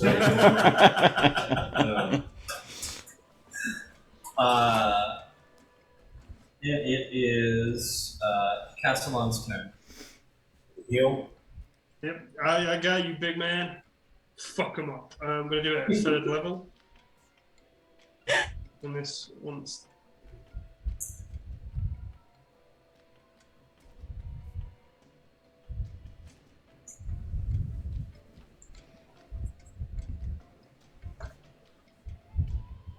Ooh, 20. Thank you very much. Right, some good healing. And it is bonus remove. Yeah, do you have anything else? No, kind of as far as I'm starting to see where Destin got his dickhead behavior from. And I look back. I heard that, fish boy.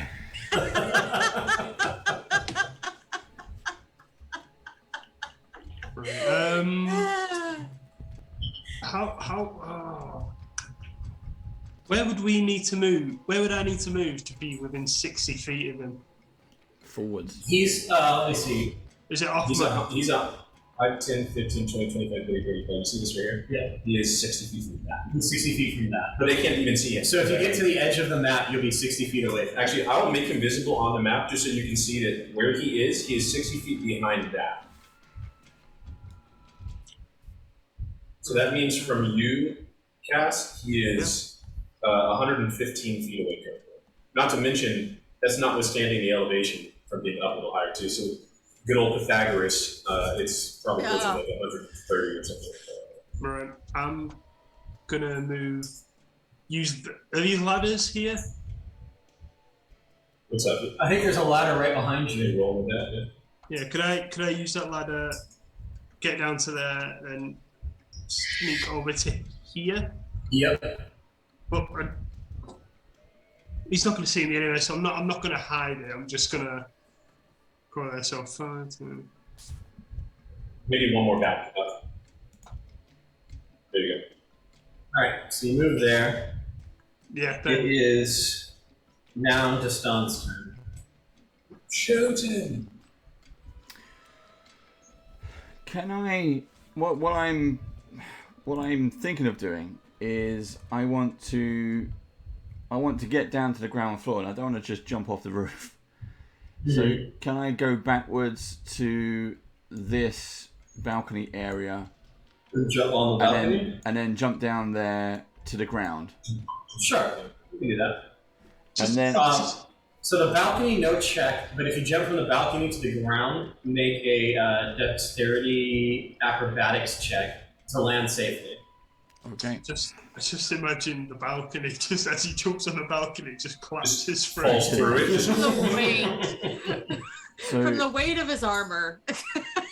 Parkour! Boof! that is a 9. Oh, A 9. So you do take, you fall prone on the ground. Oh my god. And take only 4 points of bludgeoning damage as you drop down. Okay. You land heavily. Right. And then if I'm prone, then I have to spend an action to stand up again. Take 20 pride damage. Sorry, I was so cool. I was gonna say, you gotta do the narrative thing now. You really have to. He jumps through. Yeah, actually, you know what? That makes sense. And he's laying amongst the wreckage of the walkway. Right? Yeah, you jump onto the balcony and you land that, but then the balcony just gives way underneath you, and you plummet down to the ground, and that's why you end up falling prone. Yeah. It makes more logical sense. Right, I like that. Who gave you that dumb idea? Just shoddy workmanship. You know, he counted on whoever made it, the carpenters that made it to it. Yeah. I wasn't expecting this to be woodworm. You know, it's just yeah. And I'll just start picking myself up, throwing the planks of wood off, and what I want to do is just basically start walking towards him now. Right. And I'm just gonna start shooting him, walking down the middle of this road. And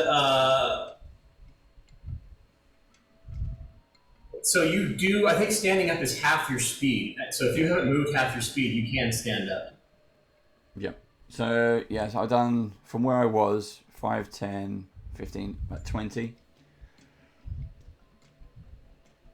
You'd rather 5, 10, 15. It's pretty damn close. Especially I'd say you can stand when he up. landed here, that's where it crashed through. I think you split the difference and let him stand up. Yeah, I think you can stand up, but that's the end of your movement. Yeah. So you have an action and a bonus skill. Okay. Well, in that case, I will take aim and fire with the rifle. All right. And I will use ranged smite Yeah, there we go. to charge it. Whoop, wrong button.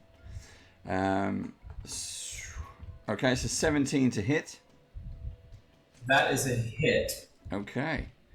So this is that's 7 piercing damage, and then I get the 2d8 for charging. Ooh, and that's an additional 7 on top, so 14 damage in total. Nice. This glowing bullet. Yeah, your shot catches him, ripping past his Tech Mom powered armor. I think that's the first time he's been damaged, right? Yep. And I'll cock it again, and get ready for with another shot. And my plan is just to keep walking forwards now. Right.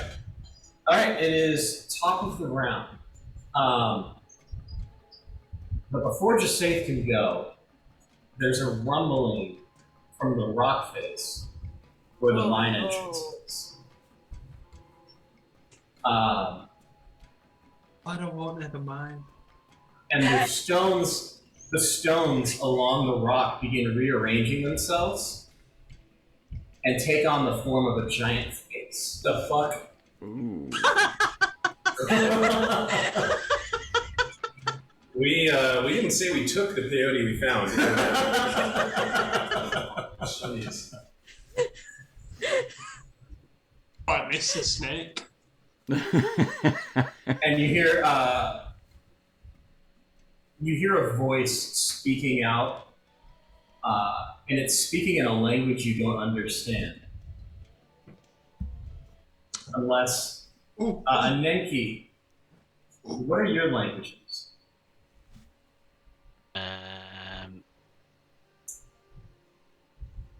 What the hell are they on the character sheet? Bottom left, D&D. I cast tongues. Yeah, I think it's you can understand it.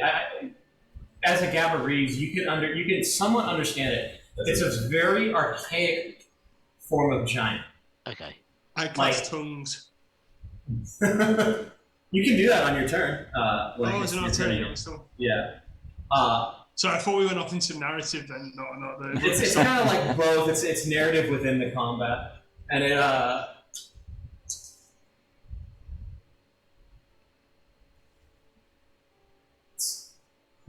Who are you? It's awakened you. No one understands it, isn't it? And at the moment, as the only Gabarese, you are the only one that understands it's speaking a very archaic form of giant. We are settlers under attack by a hostile force. We are merely defending ourselves.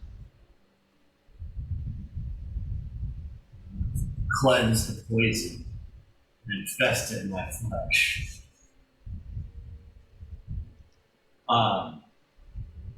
And the earth continues to rumble. And you see the plateau sort of, the entire town begins raising in the air. Not like in the air, sorry, the ground beneath it begins raising up, pulling the entire town out of reach of Garshad. Like Sokovia? No, not like levitating chunks of earth, as in the earth itself starts forming upwards like a giant plateau. Like a pillar? Oh, Yeah. Interesting. So these guys settled on top of a giant. Yes. So, like, this line right here. So I'm at the very edge of the plateau. Right. And because he's back further. I forgot. Yeah, he's back further. All right, that's good. So the whole town is now just A giant Breaks plateau. up into the air. Yeah. What? The mine entrance is a nostril. It's a belly button. Yes. Oh my god. I am Kayomor the First. I'm a Nenki, keeper of the stories, one of the keepers of the dead. I'm Gabarese, and I'm pleased for your aid. If you head east, it will take us out of the range of the power our attackers possess. They will not get you here. And you can see like a rain of boulders begins tumbling down the mountain towards Garshad. And he sees it and just reverses his automaton and essentially flees. Oh, bitch.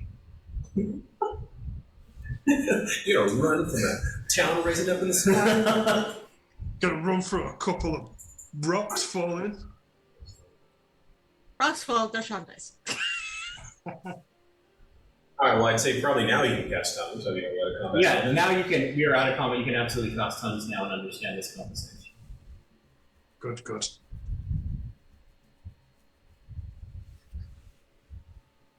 Sorry, Dara, what did you say his name was? Kayumar. Kaimari, you named yourself as the first.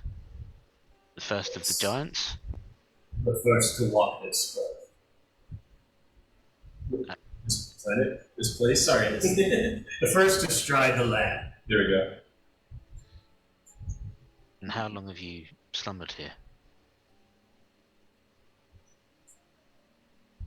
Until waking. I last counted the years long ago.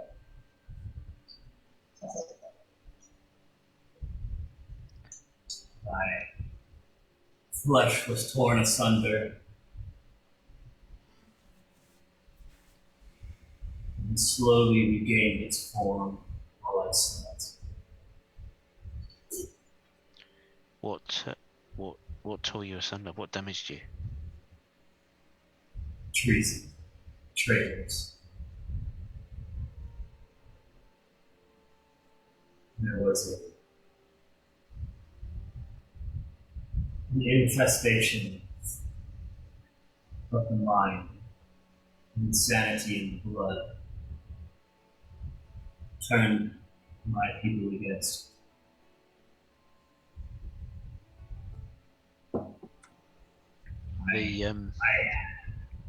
I have trouble remembering it.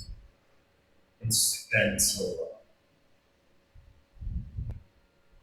She, Izo takes the paper out and pushes it back towards just so.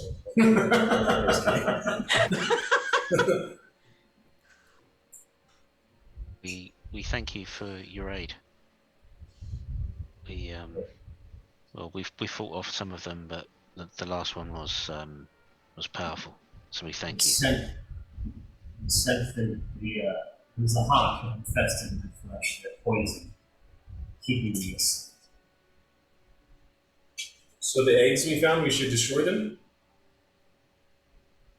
Yes. Okay. Breakfast. Well, I guess we can throw them overboard, so to speak. Yeah. I'll go and get the eggs and I'll start hoofing them out of the town. No, we'll. He's been asleep for a while. I bet he's hungry. Massive omelette. You gave us the resources for a giant-sized omelet with intent, I'm sure. There you go. So is it like it appears to be like not a physical creature, but just like some sort of spirit manifesting in that manner? But it's hard to tell. It could be a spirit inhabiting the rock. It could be made of rock. It could be the outcropping itself. I was picturing a giant from like the Never-Ending Story, like the big like, face, you know, like the Rock fighter. yeah, rock fighter. Yeah. Okay. I'm thinking more along the lines of.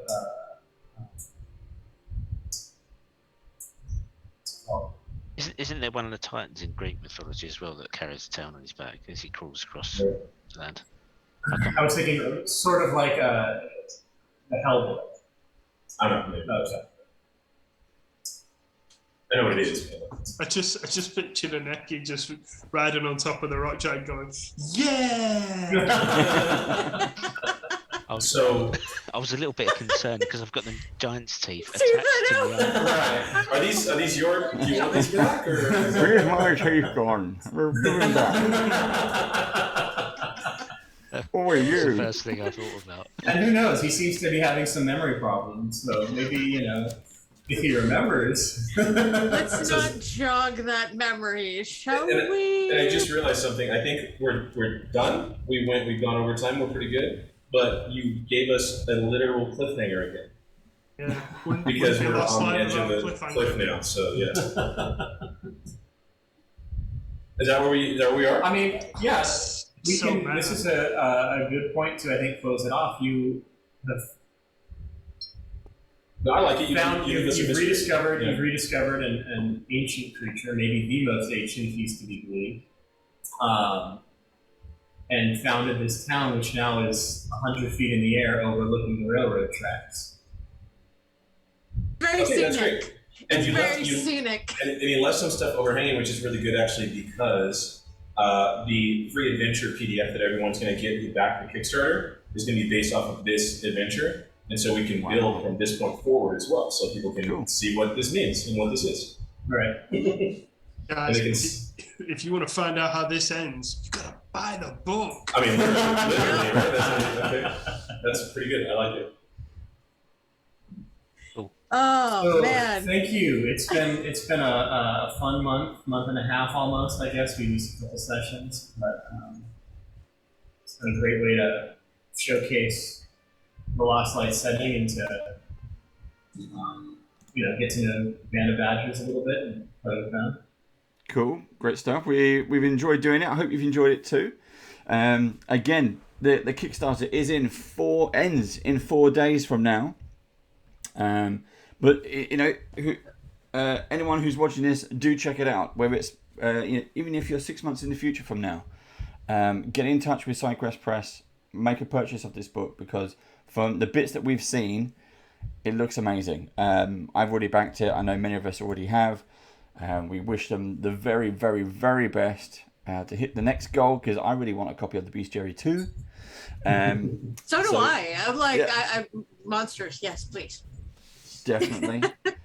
And just literally all of the massive hard work that it takes just to create a book, but also then to launch a Kickstarter campaign off that as well. So again, hats off to everybody.